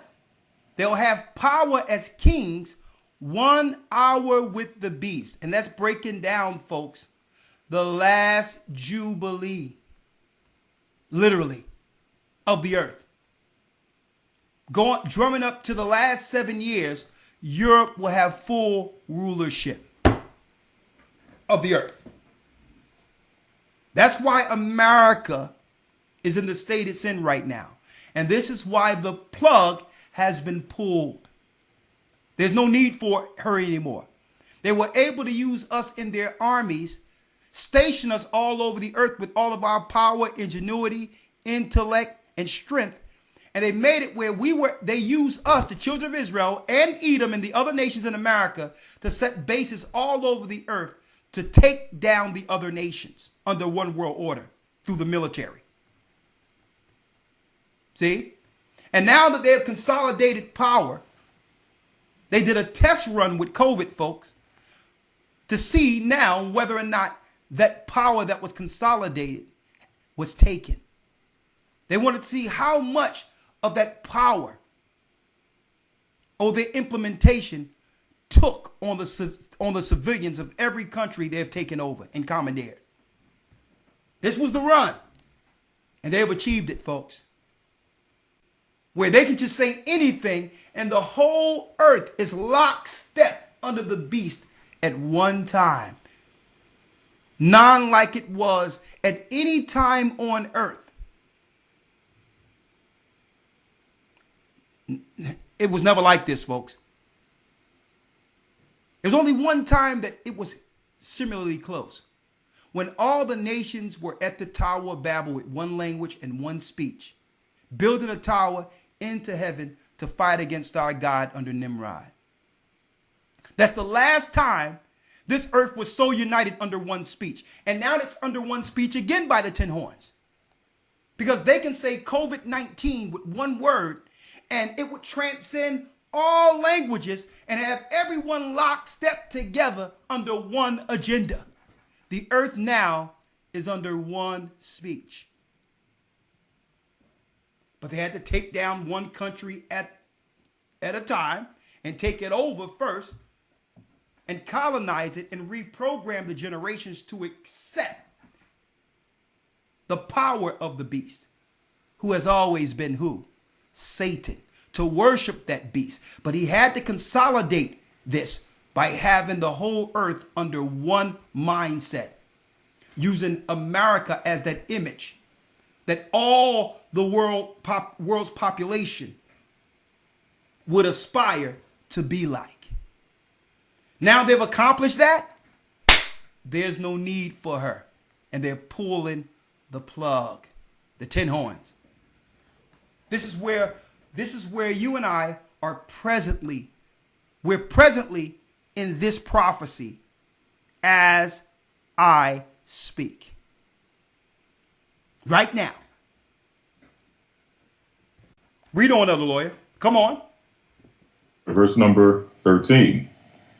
These have one mind. These has one mind. Hold up, one speech. When you get a chance, go to Genesis 11. One speech. They're in one mind. And don't forget, their mind is to conspire against us also. God's people. The promised people.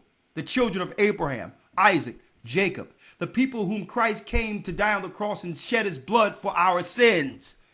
And through that blood, an opportunity at that promise. An unfulfilled promise at that. But if we do the right thing and follow the commandments, and more so, fear the Most High, and put our nose in this book and study this book and walk according to the commandments, folks, our children will see this promise. I'm going to tell you that right now. It's already written. The same way the fall of Babylon has been written, the rise of Jacob also has been written. See? So people ask, what we do? What can we do? What's going on? We're going to show you what you can do, folks. But first you have to understand, according to prophecy, where you are. First. And your responsibility now knowing that you are a child of Israel. Right? Come on. 14. These shall make war with the Lamb, and the Lamb shall overcome them. Now, so it tells us that it's Europe. The 10 horns, led by Rome and the 10 horns, it's they who will fight the Lamb.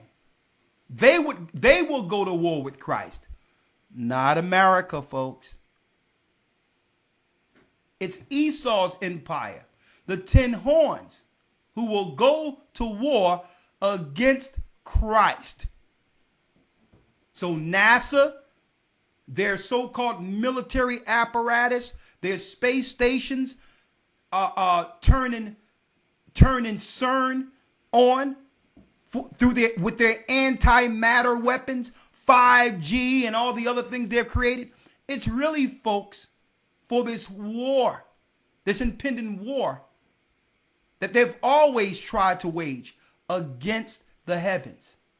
And the heavens are now, folks, coming into our realm. Okay?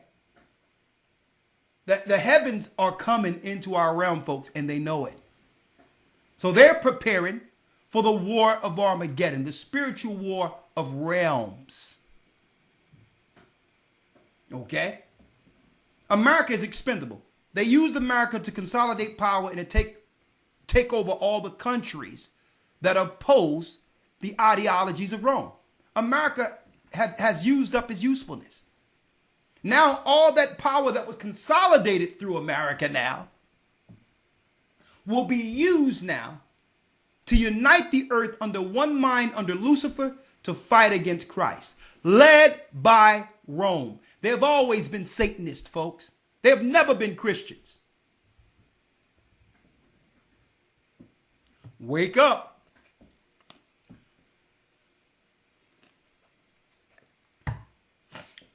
Verse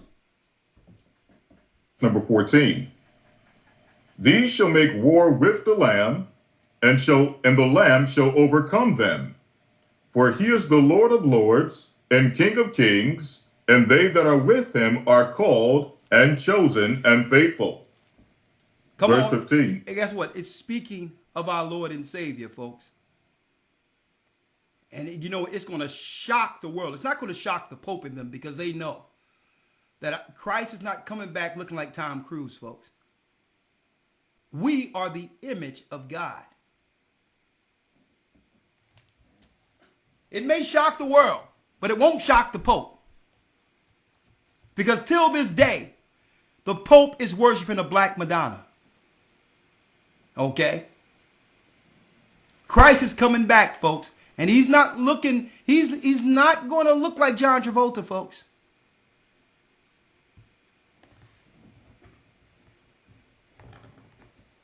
And this is why they war with us. Because they're warring with the image of God. The image of his son, Christ, Judah, who through his blood will now bring forth the kingdom and raise Judah out of the ashes to help lead and guide his people. See? When they see us, they see Christ. And this is why they hate us. Because that's the power, our Christ, who will judge their god Lucifer. Come on, let's go. 15. And he saith unto me, the waters which thou sawest where the horse sitteth are peoples and multitudes and nations and tongues. Come on, what verse? Going into verse 16. Come on. Verse 16. And the 10 horns which thou sawest upon the beast, these shall hate the whore, and shall... Hold up, lawyer. Hold up now. There's a lot of meat in this. We're going to take our time. We're going to marinate on this, right? And the beast, these shall do what? This, verse number 16. And the 10 horns which thou sawest upon the beast, these shall hate the whore. These shall hate the whore, folks. So this is why the 10 horns, Europe, has now politically separated themselves from America. You notice how they blame everything on America as if their hands aren't dirty?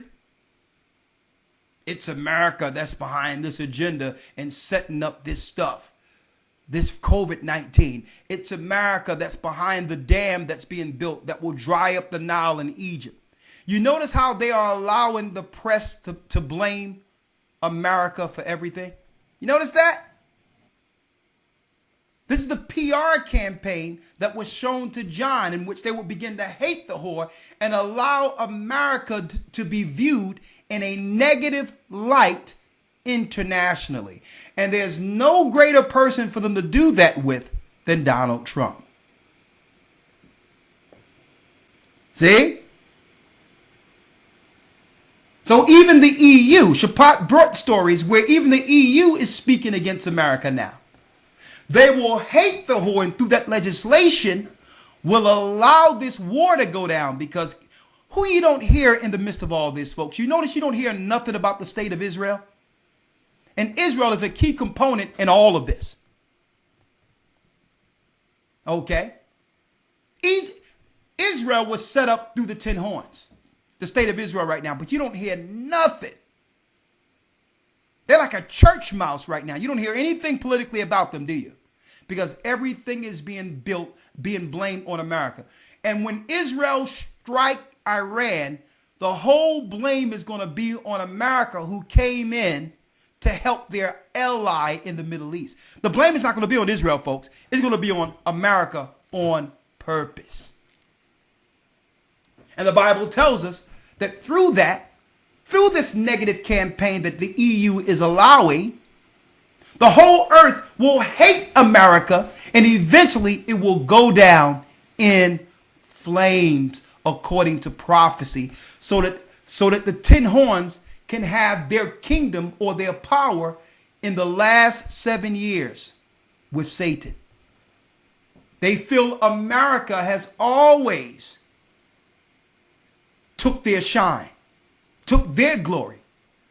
They came before America, but yet America is more popular than Luxembourg, Denmark, Belgium, Netherlands, Germany, Sweden, France, Spain, Great Britain, Switzerland. All of them look to America as the beacon and image for the beast. It's like, well, hold up. America was made out of us. It's a new empire. They only stood a short space. How is it that they're getting all the notoriety and we made them? We came up with the ideas on how to conquer the North American Indians, on how to have the slaves build our economy for free. All of that ingenuity and technology and understanding came from us, but yet America's getting all the glory? Burn her with fire. She made America, and she will burn America. It's her legislation that's going to cause this to happen, because they're going to provoke the war with Iran, and Iran is going to strike. But it's really the ideology that came from the 10 horns that's going to lead to this. Okay? Check this out now. We're not leaving anything on the table today. Anything on the table. Because all those who were complicit with the whore, your judgment is here. You knew you were ruling over God's people in the neighborhoods. You were bringing the drugs into our neighborhoods. You've been destroying our people. And God didn't forget that agreement you made in Psalms 83 to cut us off from being a nation. So don't think you get off scot-free.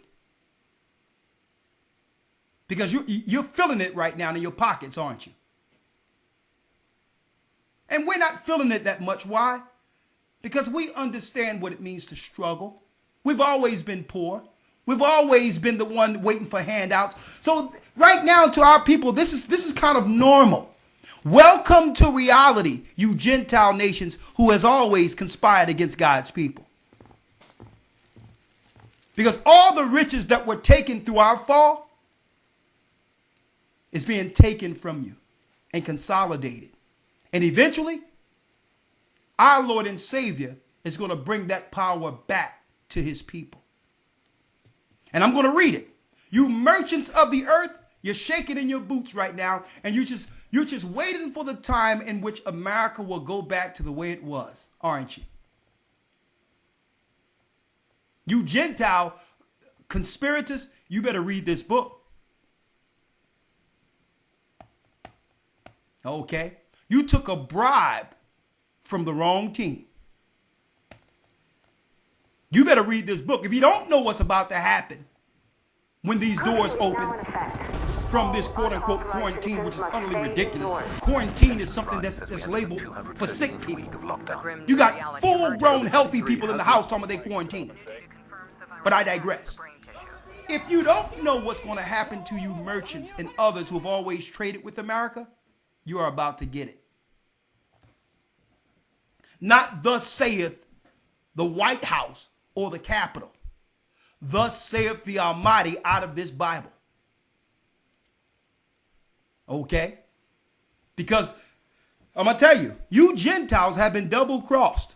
I'm speaking of you East Indians who took the bag against our people. You Arabs who took the bag against our people and came over here and thought you were better than us. Our big brother Edom has double crossed you. He's snatching it all. He never intended to share anything with you. He just needed you to conspire against us. But you're useless now. You're useless. They gave you all this money and property and grants and have your children go to college and become doctors and all that. And we still found out that we are the children of Israel. They paid you to compromise us, and the Most High still shined a light through to awaken us. You've been played. You Gentile nations, you've been played.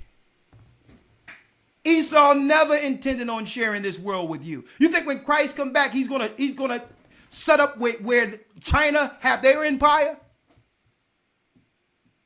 And this country over here have their empire? And you have a governor here and a president there? There'll be one president. And he's going to go by the name of Yeshua, a black man. The president of the universe is coming. So Esau never intended on setting something up where you can have a Chinese president and a president over here and a president over there. That wasn't the plan.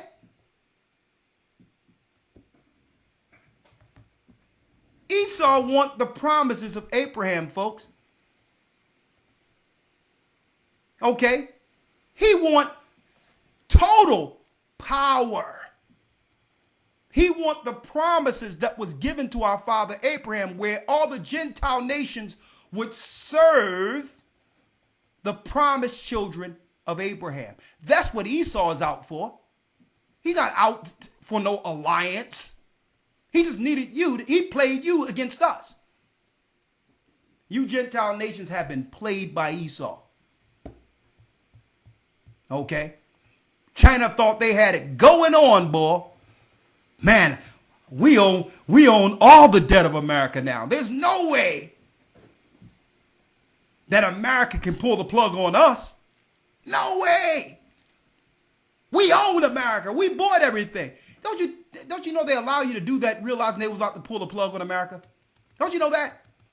And through one claim of a virus in some remote area in Wuhan, they have made China now obsolete in the political arena now. They made it where every shore of the world are thinking twice about taking Chinese products. Just like that. Double cross you. Use you for all that labor, free labor. You even killing your own people in sweatshops to make all this stuff for Walmart and so that America can drive big cars and all that. And you sacrifice your own people for the glory of Babylon, sipping that cup. And with one event, no one wants to trade with China. You even got Trump now saying, oh yeah, that's the Chinese virus, by the way. You better watch them ships coming into your port. It may have COVID, wink, wink.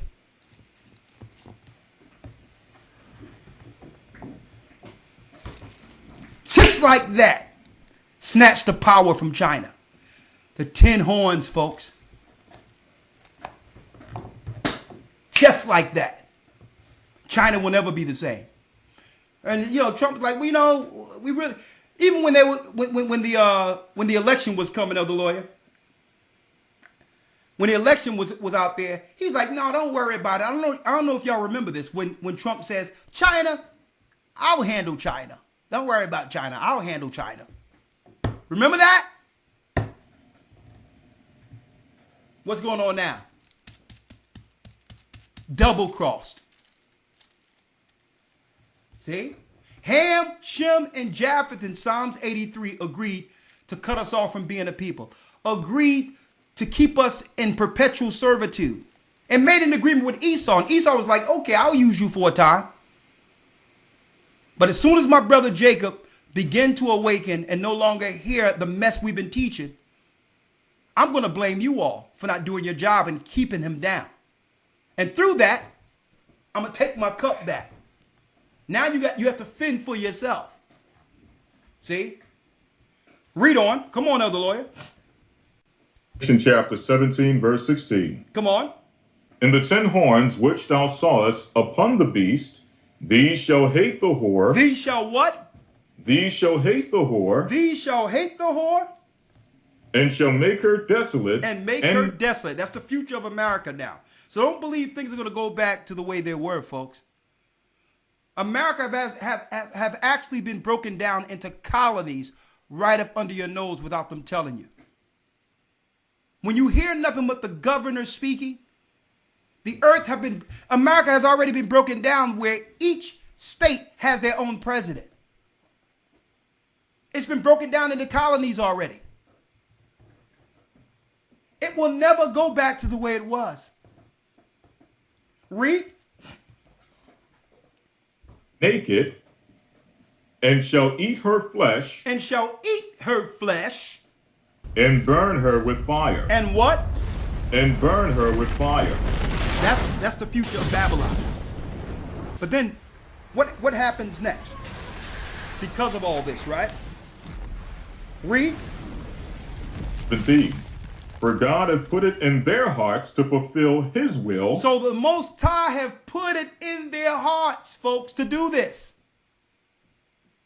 Because if it wasn't for this happening, our people would stay servants forever.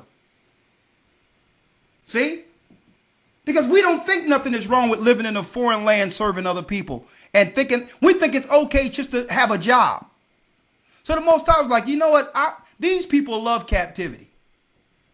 Let me just take America away and give Israel and the whole earth a rude awakening. Because without America, there is no more hope for this world. America was the hope of this world, folks. And the Most High have to take and snatch that hope so that we can look for something better. We should have been looking for something better or greater. But since there's so many of us, a large majority of us are only dealing with the hope of this world, the Most High have to snatch this rug up from under you. So he had to do it. So he put it in their heart to do this. Because it's our spirit, our ingenuity, our hard work, sweat and tears and blood that's still holding this place up. We've always hoped and trusted in the empires that have enslaved us. The Most High says, I'm going to make it where the only hope of God's people will be on me now. You want to make it now? You want to aspire for a kingdom? You're going to have to work for the kingdom to come because Babylon has fallen. Now what? Israel, the children of Israel, you actually have to do something now. You actually have to do something. And I know you're temporarily celebrating a stimulus check. I know that. It's just to keep you still for a moment because our people started waking up and saying, well, hold up, man. We built this country and for years nothing has been done for us. We want reparations. And the enemy, the people looking at, they want reparations. Let's give them a stimulus check, during the time that we're calling them COVID-19 and putting them down like dogs. There go your reparations. There you go. When you start asking for something for self-empowerment, they'll respond with an answer. Because if they give these people, our people, reparations and finances, and we come together with that money, their empire is finished. They can never do that. The empire was built off that conspiracy to keep us at the floor of all empires that are ruling in the earth today. It's built off us being the floor. We're the bottom of every empire. So they would never give you money without a price. They're getting restless right now. They don't like being in their homes. Send them a check. Now, mind you, money means nothing to these people, folks. They just trying to keep people settled while they put the apparatus, put the total program in place that will totally implode this country. It's coming. I'll go into that next week, but read Revelation. Read the 18th verse, Elder Lawyer. I'm sorry. Yes, sir. 17 Revelation and 18. Go ahead. Revelation 17, verse 18. And the woman which thou sawest is that great city which reigneth over the kings of the earth. And that woman which thou sawest is that great city which reigneth over the kings of the earth. America. It have to go down so that the 10 horns can gain power 1 hour with the beast. That's prophecy, folks. That's prophecy.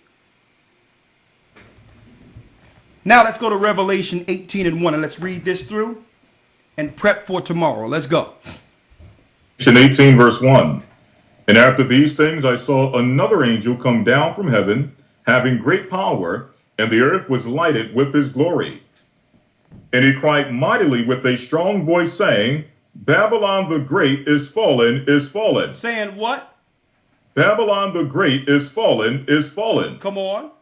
And has become the habitation of devils, and the hold of every foul spirit, and a cage of every unclean and hateful bird. Now, if you want to know what it's talking about, it's speaking of witchcraft, sorcery, occult, Satanist, witchcraft, molestation, Moloch, child sacrificing, people running around looking like demons, tats from their heads to their toes. Women, you don't know whether or not they're women or men. In America, maybe you heard of that. It's been said that this tattoo-adorned pastor is trying to reinvent the idea of church. She would argue that she has simply rediscovered it. So much of spirituality is about sort of sanding ourselves down, smoothing ourselves out so that we're nice and shiny. But the fact is that I think the jagged edges of our humanity are what actually connect us to God and to one another. Her church in Denver is called the House for All Sinners and Saints. Like its pastor, this is not a typical congregation. Take Stuart Sanks. He was one of the earliest members, a drag queen known here as the Minister of Fabulousness. I don't have to check any piece of myself at the door. I can bring all of me, my wild socks and shoes and funny t-shirts and earrings and whatever. I can bring all that stuff with me. Just like people can bring their questions and their doubt and their unbelief. Stuart left his old church because he felt marginalized by the members. They want to be seen as accepting. So they're like, we'll love anyone who comes to us. But then someone who's magnificent like Stuart shows up and he's like, hey, I might want to help run the kids program. If everyone would please rise for the invocation followed by the Pledge of Allegiance led by Vice Mayor Scott Maxwell. Duly noted. Our collective atheism, which is to say loving empathy, scientific evidence, and critical thinking, leads us to believe that we can create a better, more equal community without religious divisions. May we pray together. Mother Earth, we gather today in your redeeming and glorious presence to invoke your eternal guidance in the universe, the original creator of all things. May the efforts of this council blend the righteousness of Allah with the all-knowing wisdom of Satan. May Zeus, the great god of justice, grant us strength tonight. Jesus might forgive our shortcomings, while Buddha enlightens us through his divine affection. We praise you, Krishna, for the sanguine sacrifice that freed us all. After all, if Almighty Thor is with us, who can ever be against us? And finally, for the bounty of logic, reason, and science, we simply thank the atheists, agnostics, humanists, who now account for 1 in 5 Americans, and growing rapidly. In closing, Let us, above all, love one another, not to obtain mythical rewards for ourselves now, hereafter, or based on superstitious threats of eternal damnation, but rather embrace secular-based principles of morality and do good for goodness sake. And so we prayed, so what? Thank you, Council.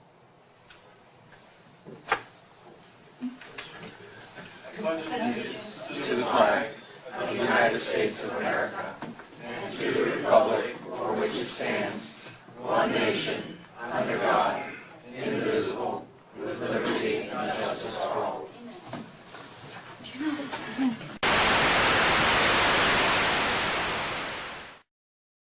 Men, you don't know whether or not, put it in a nutshell.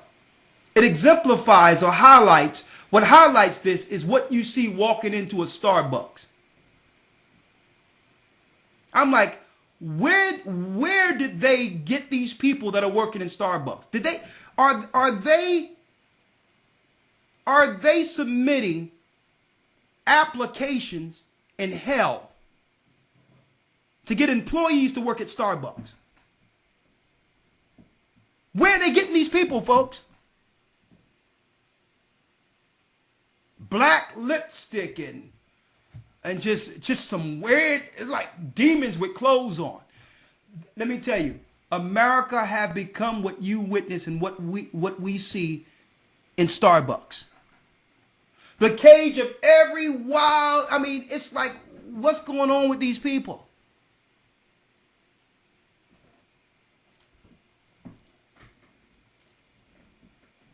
And I'm looking around and everybody's just on their computers and sitting there. The music is playing. Let me get a latte chill with cream. And I'm looking around every time I go into Starbucks. I'm like, you don't see these people? These people look like they just crawled out of hell. And you talking about you want a latte with extra cream? And to the point where no one has recognized that the occult world has actually taken over. Right in front of you, the occult world. Some child sacrificing demon is steaming your milk.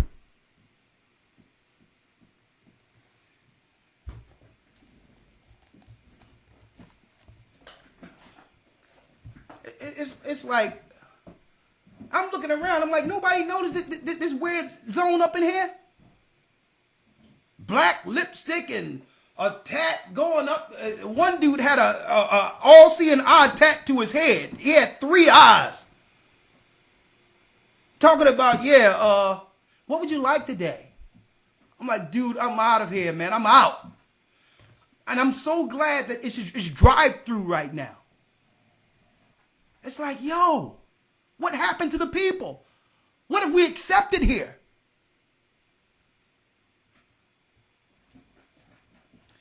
This place has been the cage of every wild and strange demon. It's what we've allowed here. The occult world has now taken what? Full power and presence of America. There's no wholesome and righteousness spirit in America anymore. Have you noticed that?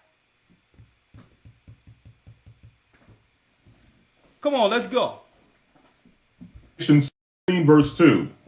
And he cried mightily with a strong voice, saying, Babylon the great is fallen, and is become the habitation of devils, and the hold of every foul spirit, and a cage of every unclean and hateful bird. Read. For all nations have drunk of the wine of the wrath of her fornication. And it's talking about all nations, because when you go in these places, you don't just see black people and white people looking weird like they just crawled out of hell. I'm seeing East Indians, people who used to have some level of dignity and what you would call some level of virtue. They would dress a certain type of way. They would exemplify the spirit of femininity. I'm seeing even Chinese guys. I remember Chinese guys used to be honored, shamefaced it. I mean, what have Babylon done to people? Everyone look like they're binging on something now. It doesn't matter what race you are. That's what America has done, folks. Everyone looks like they're binging, on some opioid or have been. It's like everyone. All the nations that conspired now, it looks like all of them were sipping syrup, folks. All of them in America right now. And the Most High is like, listen, I got to get my people up out of this place. I'm ready to pull the plug. Let's go now. 3. For all nations have drunk of the wine of the wrath of her fornication. Come on. And the kings of the earth have committed fornication with her. And the merchants of the earth are waxed rich through the abundance of her delicacies. So all of the other nations have become rich with that conspiracy we read in Psalms 83. They have decked themselves in purple.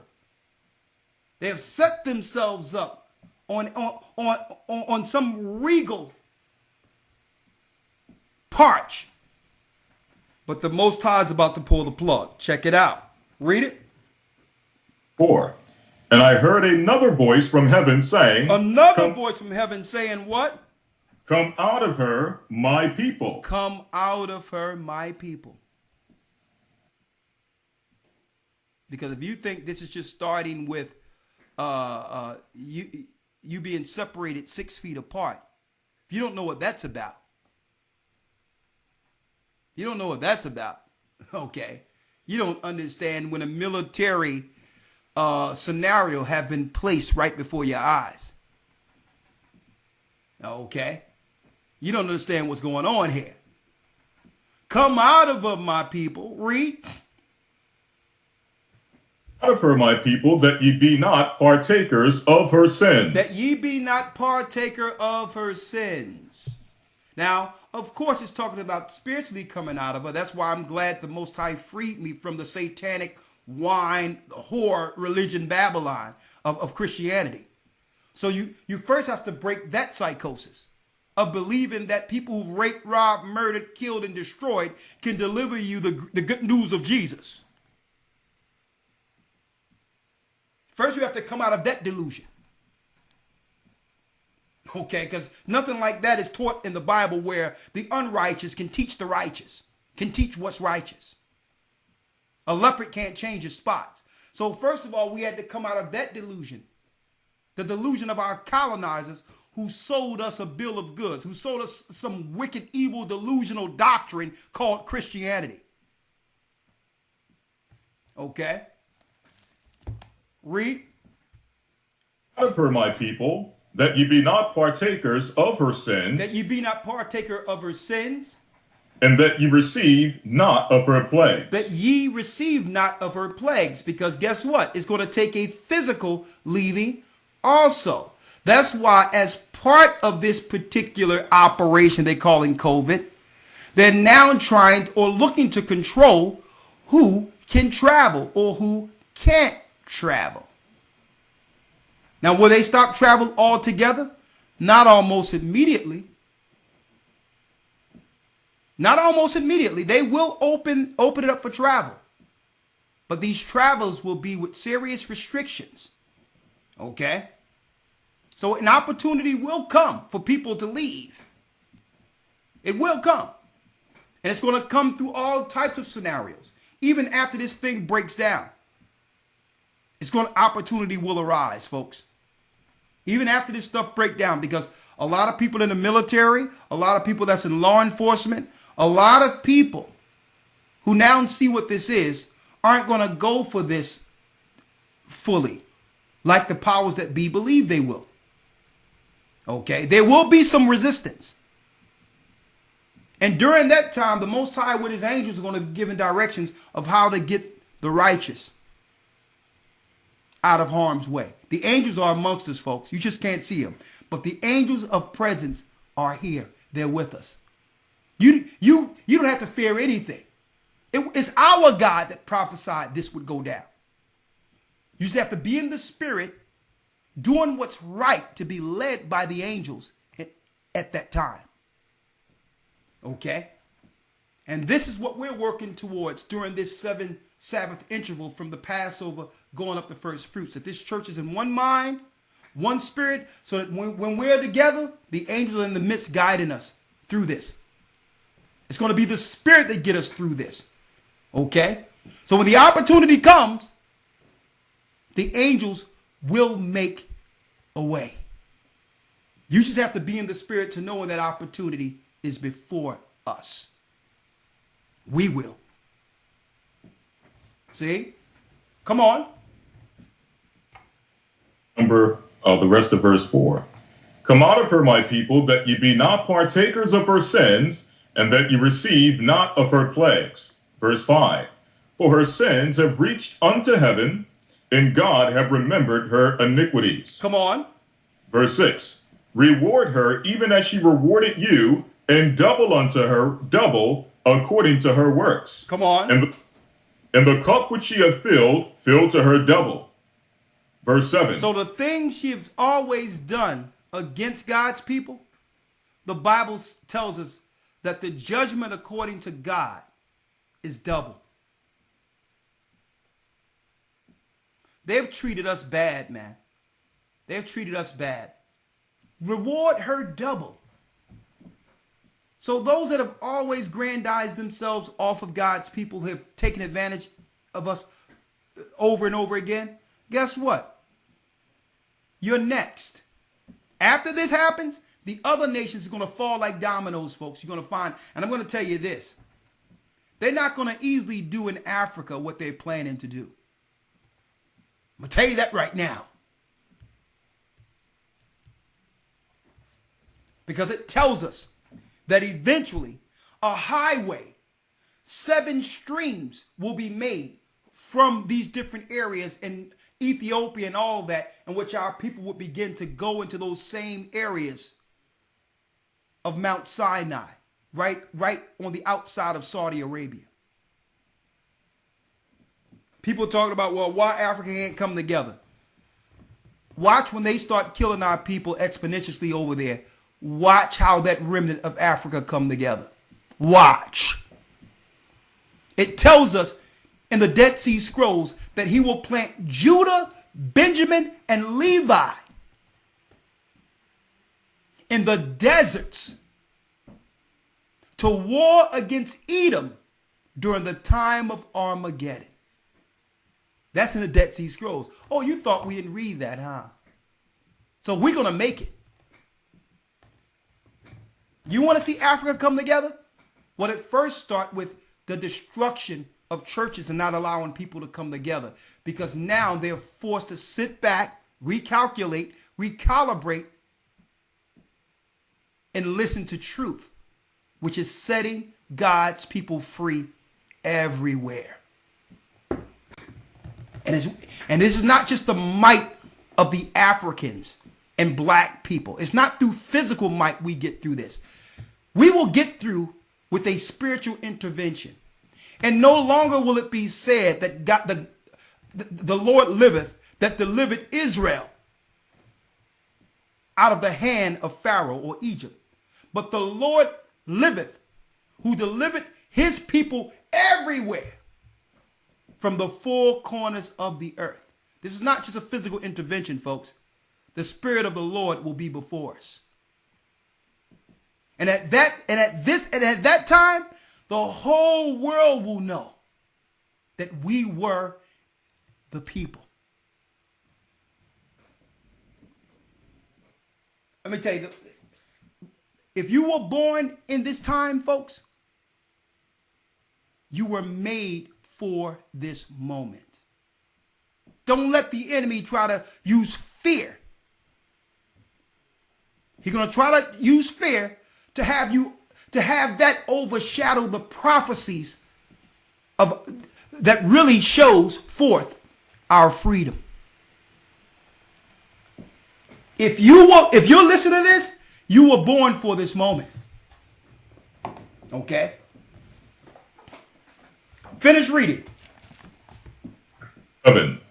How much she have glorified herself and lived deliciously, so much torment and sorrow give her.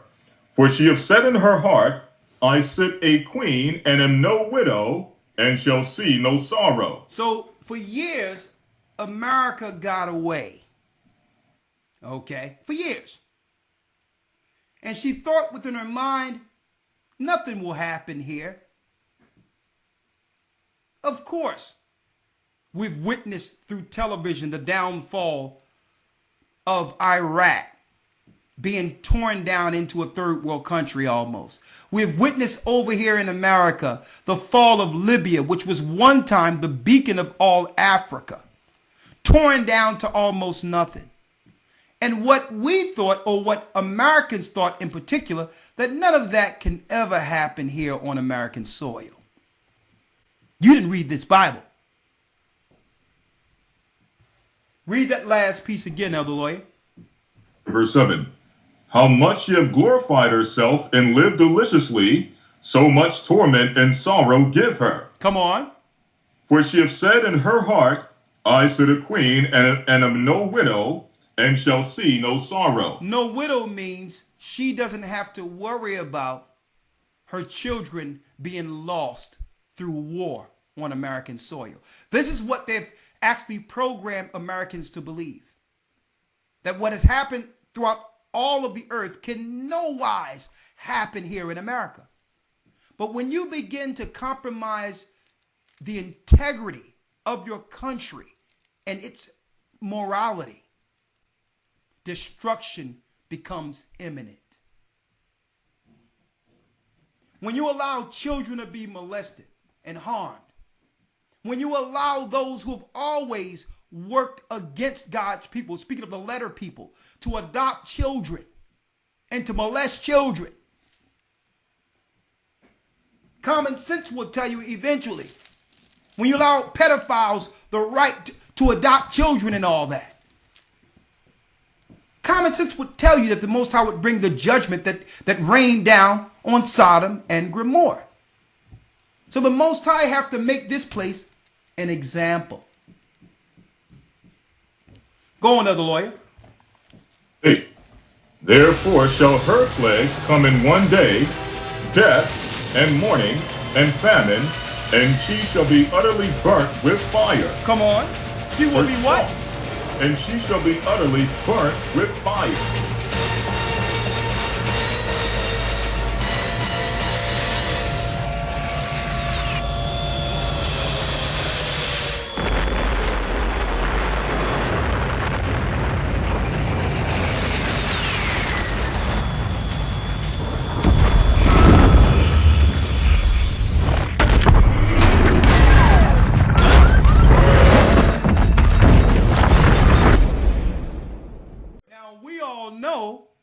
Who's behind the PR campaign to have her burnt with fire?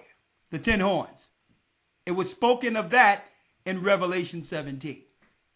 See? Read. Rest of verse 8. For strong is the Lord God who judgeth her. Verse 9. And the kings of the earth who have committed fornication and lived deliciously with her. Lived deliciously, drunk that cup, set up stop and goes, set up liquor stores in our community, set up hair shops in our community, got all the loans that really belong to us, set up temples of worship to your satanic gods in our communities. You've lived deliciously off of us, right? Drinking that cup, that conspiracy of Psalms 83. What happens to you now? Read. I'll bewail her. They will do what? Shall bewail her. The merchants of the earth and all those that conspired against us will begin to cry for Babylon or America like they're doing now. What to do with my business? What to do with my business? My great-great-grandmother came over here and set up this business. I was an immigrant and I was doing fine. What to do with my business? Tell me the Bible isn't on point, folks. Tell me the Bible isn't on point. Everyone is complaining now about their business. When their business began with a conspiracy against God's people. You built your business on us. Okay? Now everyone's crying now. And I'm not going to be out all on these streets protesting and all that crap, talking about give me Babylon back. These protesters were not interested in social distancing. I'm not going to sit here and hope that one day things go back to the way it used to be. Here, many are No. openly dismissive of the science. Let the prophecies unfold, folks. At the economic cost that they are paying. Let the Most High's will be done. You just have to be ready. Destroyed my career. In the midst I had of it. a good paying career, paying my bills, earning Finish good reading. money. Now I'm subject to trying to find a job for $20 an hour because I... earth. Verse number 9. And the kings of the earth who have committed fornication and lived deliciously with her shall bewail her and lament for her when they shall see the smoke of her burning. Come on. Verse 10. Standing afar off from the fear or for the fear of her torment, saying, Alas, alas, that great city Babylon, that mighty city, for in 1 hour is thy judgment come. In 1 hour has thy judgment come. One day you're going to hear those talking heads make an announcement, and guess what, folks? It isn't going to be a test.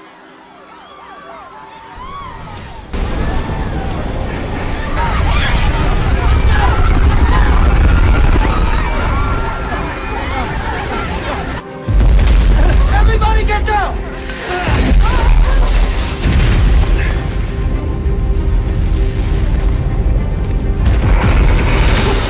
In 1 hour, this place, if you think this place can't be judged in 1 hour, look what they've done with COVID. Now, they did that without a standing army or no military force at all, folks.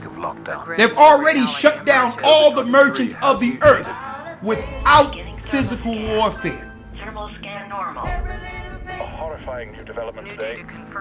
They didn't have to enforce this through physical warfare at all, folks.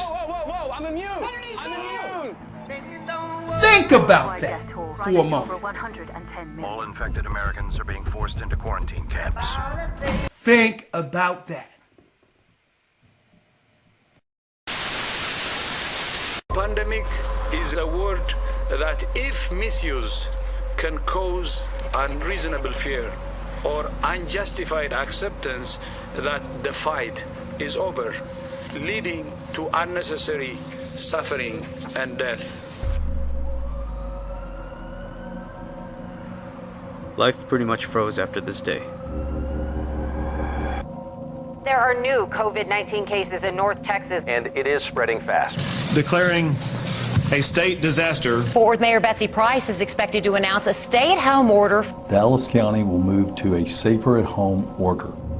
Our world turned upside down, forcing us to change our ways, forcing us to be by ourselves and focus on our health, because we had nowhere to be.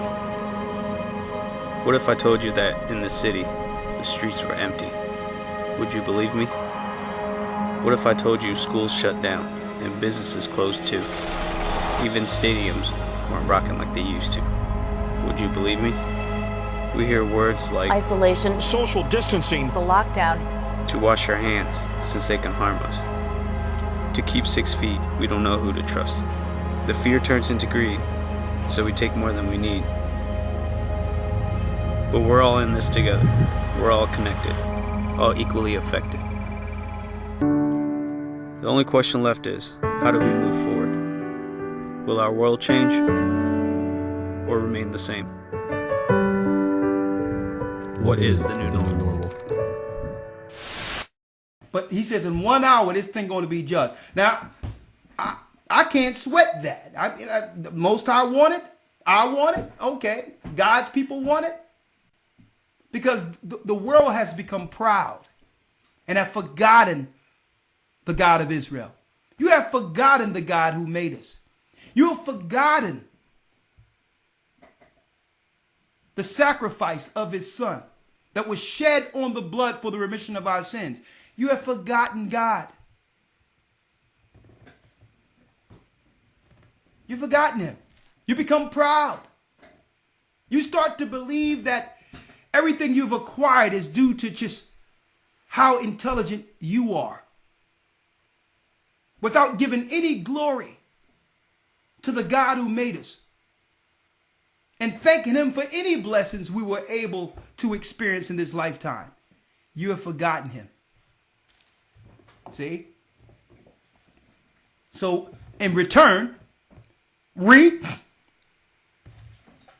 Number 10, standing far off for the fear of her torment, saying, Alas, alas, that great city Babylon, that mighty city, for in 1 hour is thy judgment come. 11.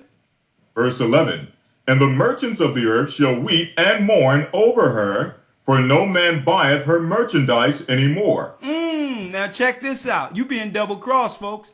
So all you people who were in line with the Roman Empire to enslave us, guess what? All your businesses now will dry up. And guess what? Rome is going to take what you have too. Because in this compromise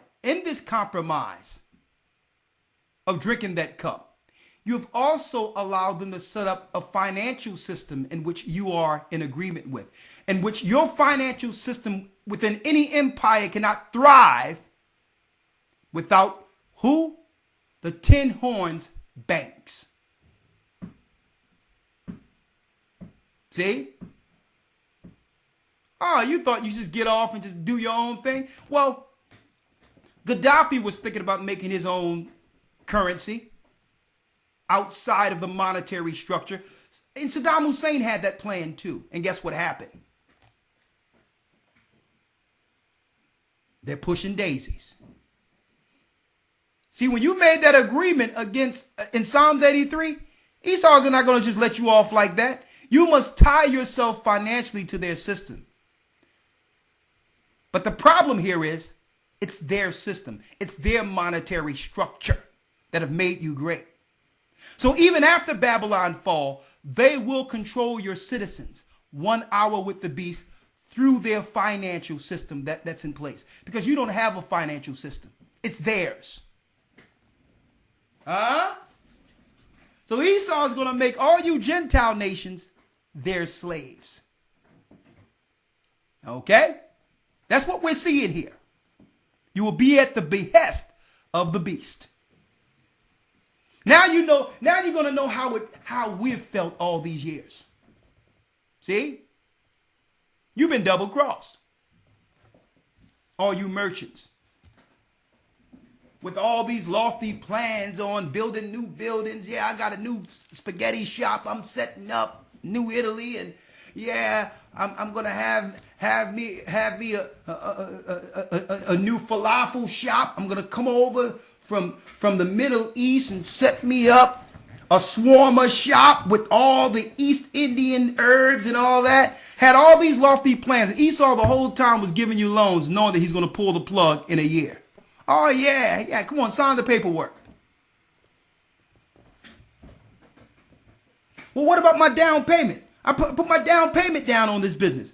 Don't worry about it. We're going to show you how you can actually acquire that money once you and your children are chipped, okay?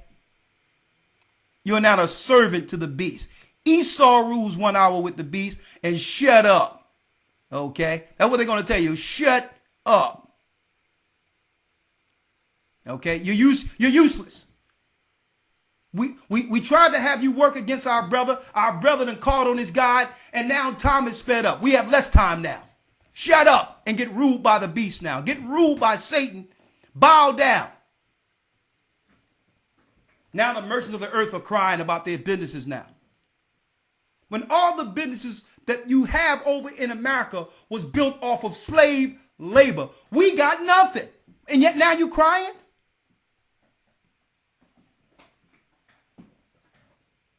Now you crying? We didn't get anything. But we're about to get everything. See? We are about to get everything. This is the patience of the saints here. See? We're going to let y'all Gentiles just fight it out. Just go ahead and duke it out between y'all two. And then a black foot is going to come down and crush it all anyway. Okay? We sacrificed long enough. We've been enslaved long enough. Anything that leads to freedom, you know, we have no recourse. I mean, we must actually agree with, even though it's like ripping off the Band-Aid right now, folks, we have to go with it. Anything that will lead to something better than this, I'm down. Okay? Finish reading. 12.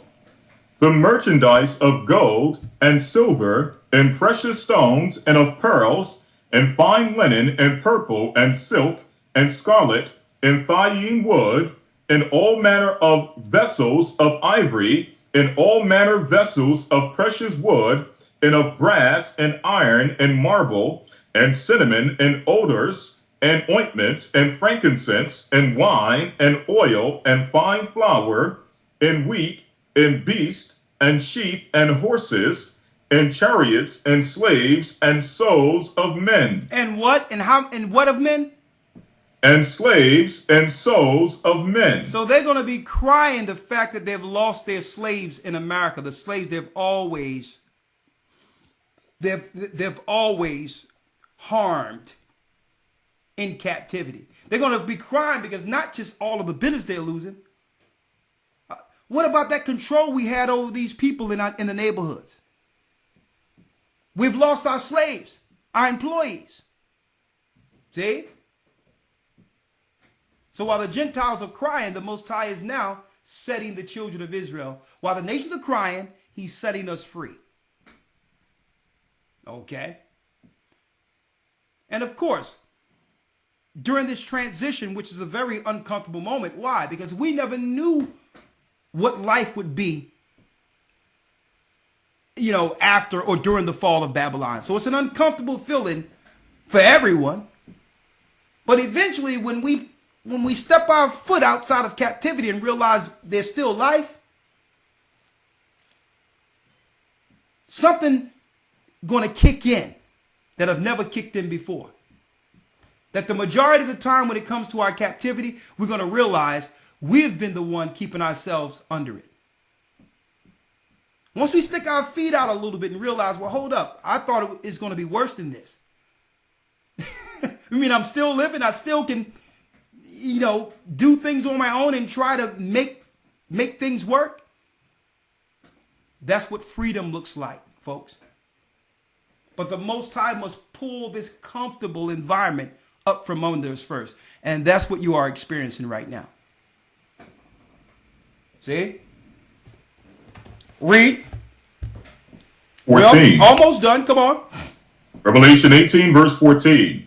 And the fruits that thy soul lusteth after are departed from thee, and all things which were dainty and goodly are departed from thee, and thou shalt find them no more at all. Thou shalt find them no more at all. What we're reading is the double crossing of the Gentiles, the immigrants and others who came to America to grandize themselves on the people who've actually built America.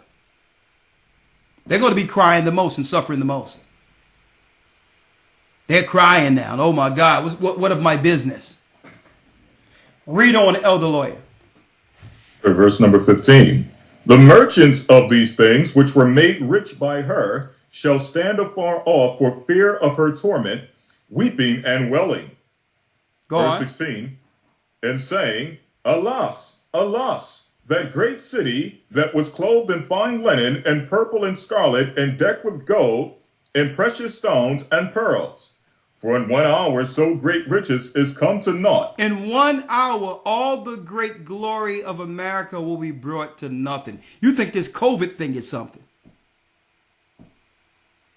Read.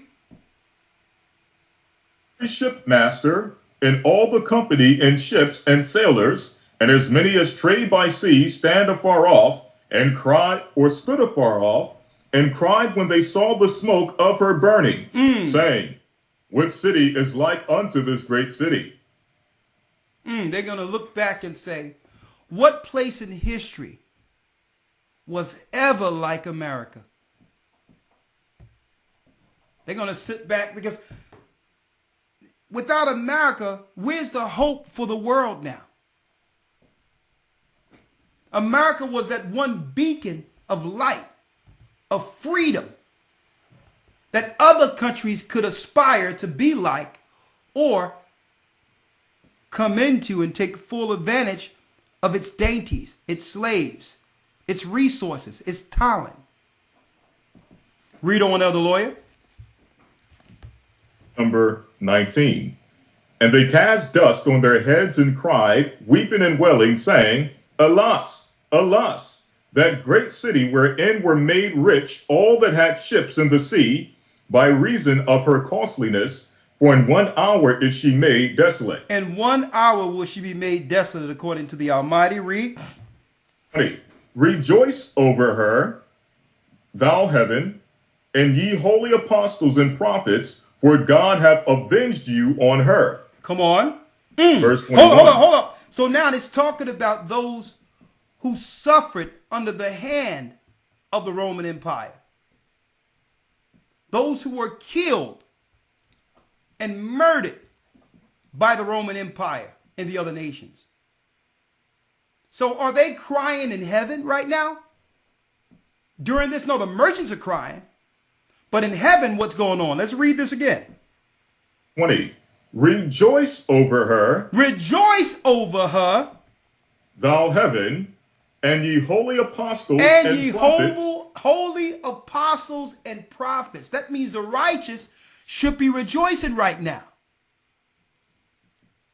What are you crying for? Is your hope in Babylon, or do you really believe that something is greater is on the horizon? Do you have enough faith to understand whatever you have now pales in comparison to what we'll receive when Christ returns? This is where faith kicks in at. Do you believe that the Most High is going to give you more, or do you believe that you're losing something by losing Babylon? Because that shows where your heart is.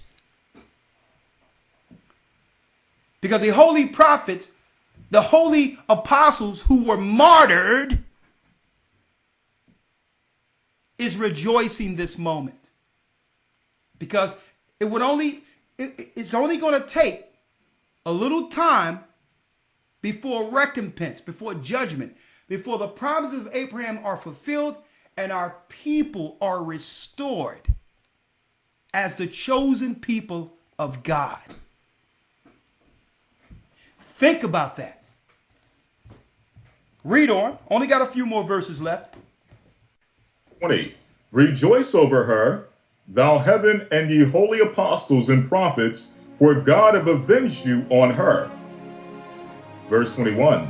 And a mighty angel took up a stone like a great millstone, and cast it into the sea, saying, Thus with violence shall that great city Babylon be thrown down, and shall be found no more at all. And the voice of harpers and musicians, and of pipers and trumpeters, shall be heard no more at all in thee. Because what was America known for? The arts, the music, the great musicians.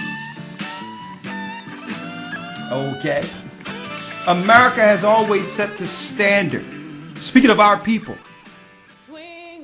of artistry and music since the beginning of time. But America, what we were able to do out of oppression is to make a sound that no others could actually duplicate.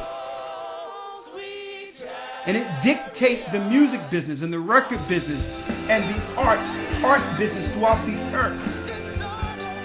Every artist on earth wanted to be like an American artist.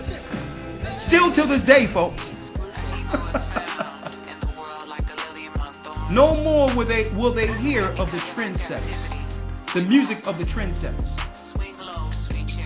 They're gonna cry because people have traveled many miles to see some of the greatest talent since this earth existed. And all of that talent came out of the oppression of the children of Israel. And the Lord said, you know what? All of those songs came out of oppression. They'll no longer hear them again. I'm going to give my people a new song where they sing out of rejoicing and love for their God instead of singing out of oppression. They'll be singing out of appreciation to their God. I'm going to give my people a new song. No longer will the merchants of the earth and others in other nations rejoice on songs that came through captivity, that came through sin and oppression.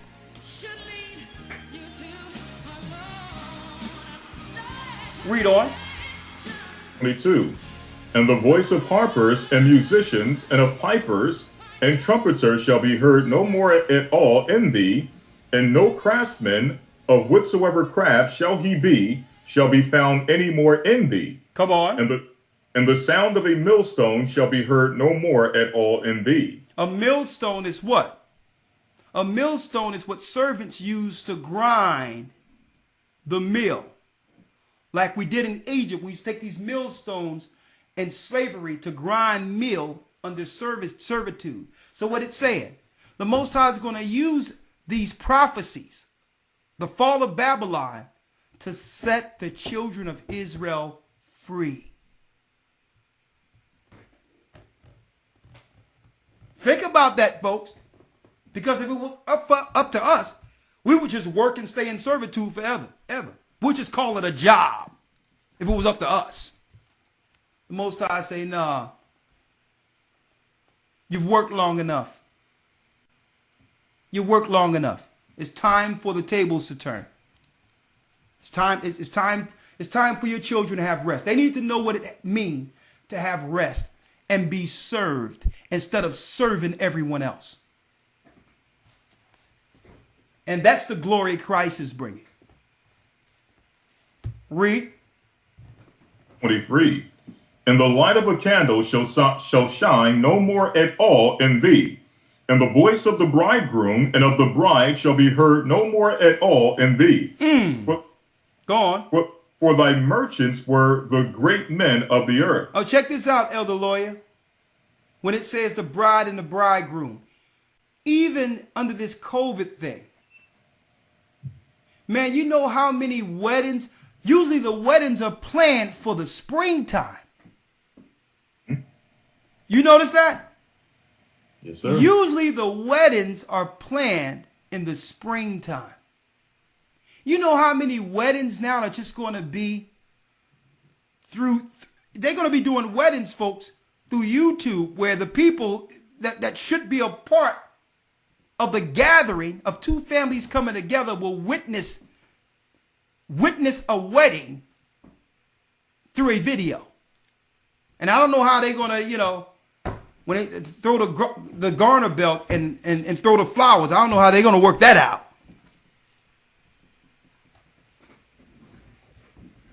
But folks, this is a test run, folks, of everything we're reading right now, where you won't even hear wedding bells anymore. The only thing you'll hear when you go outside is birds.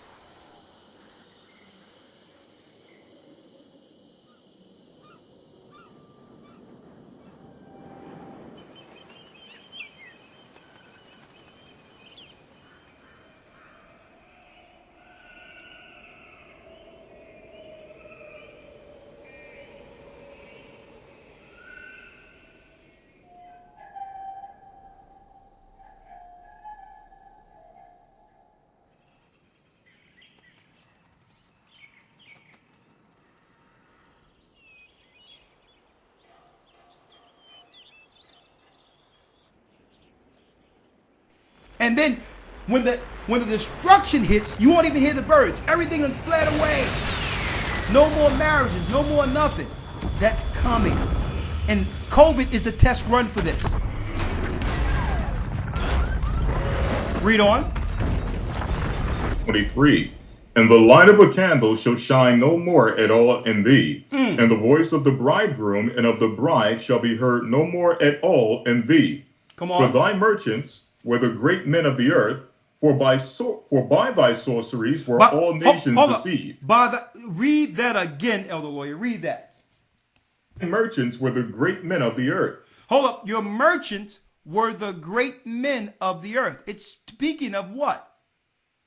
The merchants are those that have been selling their goods in agreement with the whore. Now check out what's tied to the merchants. Their religion. Read. By thy sorceries were all nations deceived. By thy sorceries were what?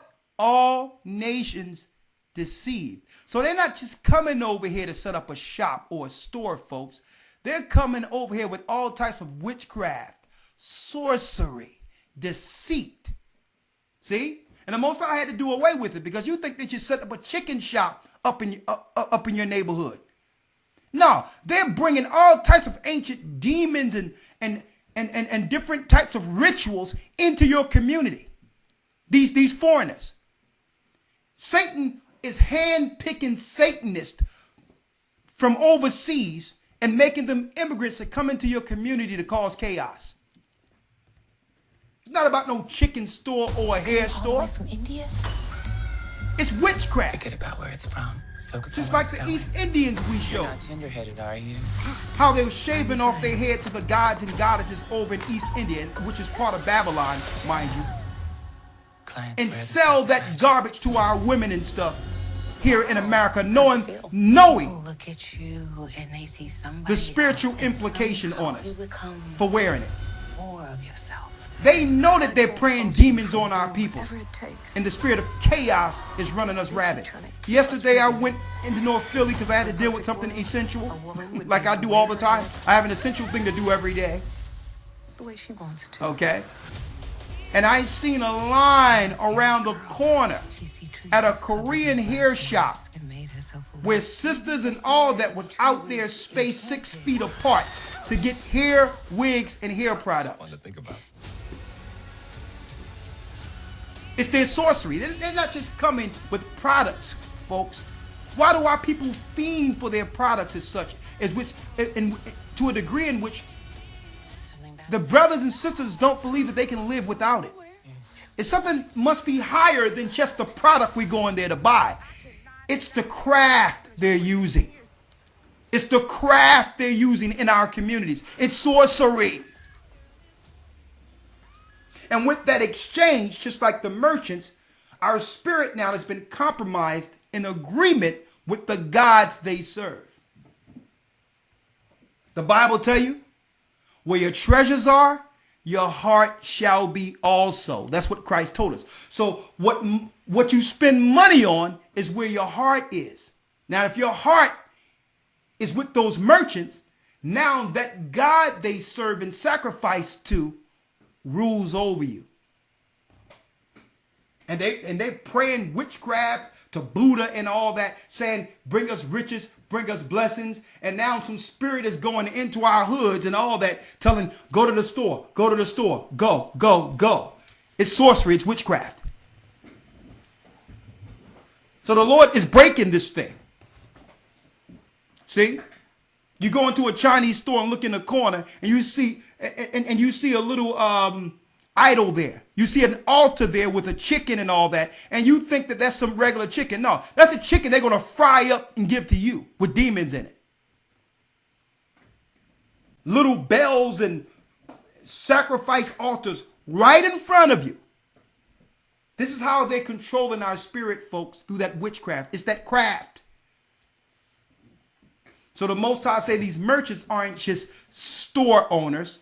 They're sorcerers. They're dealing with all types of Chango, Santa Maria, voodoo. So the Most High is saying, you know what? I'm breaking their sorcery. They're not just store owners. They're sorcerers. Read on. 24. And in her was found the blood of prophets and of saints and of all that were slain upon the earth. In her was found what, Elder Lawyer? Blood of prophets and of saints and of all that were slain upon the earth. And all that were slain upon the earth. They're behind. They're the conspirators behind all of the destruction we've experienced for thousands of years. Speaking of these Gentile nations who have conspired against us. And the Most High The Most High is telling them now that the reckoning is here, you merchants. You've been double crossed by Esau, and Esau will cut you asunder. Okay? The deal is off. Okay? The deal is off. The 10 horns have full power right now, and they will have power 1 hour with the beast. And eventually they'll have a standoff against Jacob. But it's not going to end like they think it's going to end. Like they've been deceived into thinking it's going to end. Yes, there will be much carnage in this war to come. But at the end of it, Jacob will be standing out of the ashes. It's prophesied.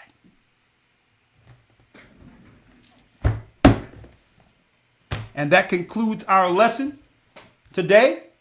All praises be to the Almighty. The rise of the 10 horns. Babylon the Great has fallen. Tomorrow I'll be in the Hebrew and Bible Academy going into Elder Lawyer. What are we going into? Who's Edom, correct? Huh? Yes, sir. That's correct. Who is Edom is our lesson tomorrow. We're going to go into some serious history. You don't want to miss this, okay? Because while this world is falling, Israel is rising. So we're not going to stop doing what the Most High have tasked us to do and chosen us to do in this time. Like I've mentioned over and over again, we were born for this moment. Now I'm going to put this out there real quick. If you would like to support the church, the information is right there on your screen. Because why? We're going to have to get land and different things, tangible things that will help our people once this stuff implodes. Once it totally implodes, we're going to need land and other things. And the Most High will allow us to get this so that we can make refuge for brothers and sisters during this time. Okay? Keep in mind, folks, whatever we have to make it into something tangible that we'll actually be able to use to help our brothers and sisters. When you're persecuted in one city, flee into the next city. Okay? So that's the phase we're in right now. If the Most High allow us to be able to get land in another country somewhere, and all praise be to the Most High, like that's opening up, we'll do so. Okay? So what we're going to ask you to do is to make sure you support our work. Okay? For those who can't, that's understood. That's understood. Whatever come in and you are without, and you are part of this body, you're working with us, those resources will be used to help you. Since you are without, that's fine if you don't have it. But if you do have it, support this work and turn your finances into something tangible. Because when the mark of the beast is on the scene, where you have to get the mark of the beast or not be able to buy or sell, our money will be worth nothing. And there's nothing we'll be able to do about it. So it's what we can do in this window that will help us with something tangible when it all goes down. So I'm going to ask you to support the work. I thank you all that's in the academy. If you want to be in the academy, we're only in week 4. Send an email to gatheringas1@aol.com or just follow the details on your screen. Help support the work. As you can see, the Most High has us here before you. We have never left the watch, folks. We've been consistent and not leaving this watch. And as long as the Most High have grace on us, we'll be here before you all the way to the wilderness. Okay? I'd like to thank you, Elder Dell, for all you do and your moderating. I'd like to thank you all for joining us. This is just the beginning. There's no time for sorrow, folks. Rejoice in this time. You can hold your head up high now and say, what? I thought y'all said the Bible was a white man's book. I thought you said the Bible was false. I thought you said that the Bible was just plagiarized from some Egyptian letters. You can stand with your hand held high as a child of Israel with your Bible and say, listen, this book is the only book that illustrates from A to Z exactly what's going on in the earth. And above all, it's my book. With that, I'm going to say shalom. We love you. Stay strong. Elder Lawyer, you have anything else to say before we out? Get ready for tomorrow. Sir, no, sir. Okay, all right now. Brothers and sisters, stay prayed up and sin not. We will soon see Zion. I'll see you all in the academy tomorrow. You don't want to miss that. Shalom. Wow.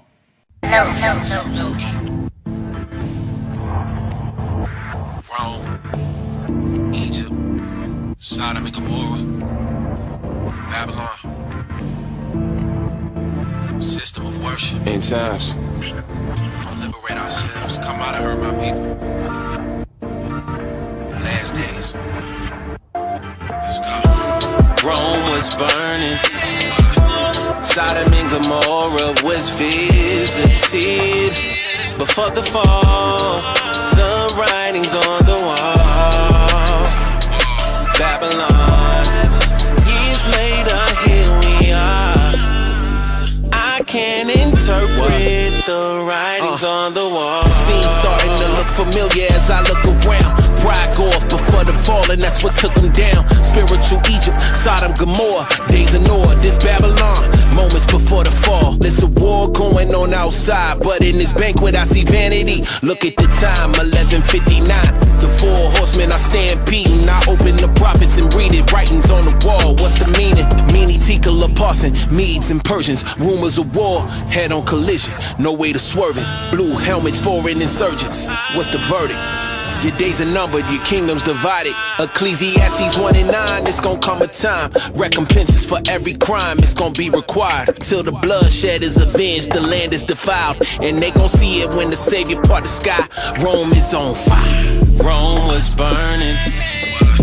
Sodom and Gomorrah was visited. Before the fall, the writings on the walls. Babylon, years later, here we are. I can interpret the writings on the wall. The Father made me a watchman. I can't sit back and say nothing. Washing the blood off my hands. I see the time is drawing close. Babylon been doing the most. You've been judged and found wanting, divided. The writings on the wall. Resurrect the dry bones. Babylon is exile. This is never my home. They had a legacy of crime, oppressing me and mine. Habakkuk 2:12 and 13. I see the signs. Got mercy for the rich, the poor, they demonized. They had us fooled for a minute, now we see the lies. Scattered but not forgotten. Abba kept Jacob's seed alive. It was all good until the fall. Now the writing is on the wall. Rome was burning. Sodom and Gomorrah was visited. Before the fall, the writings on the wall. Babylon, years later, here we are. I can interpret the writings on the wall. Last days, they ain't believe us before. Now you see all these signs. Pay these laws, these prophets in their mind. Resurrect the dry bones. Babylon is exile. This is never my home. What? 11:59.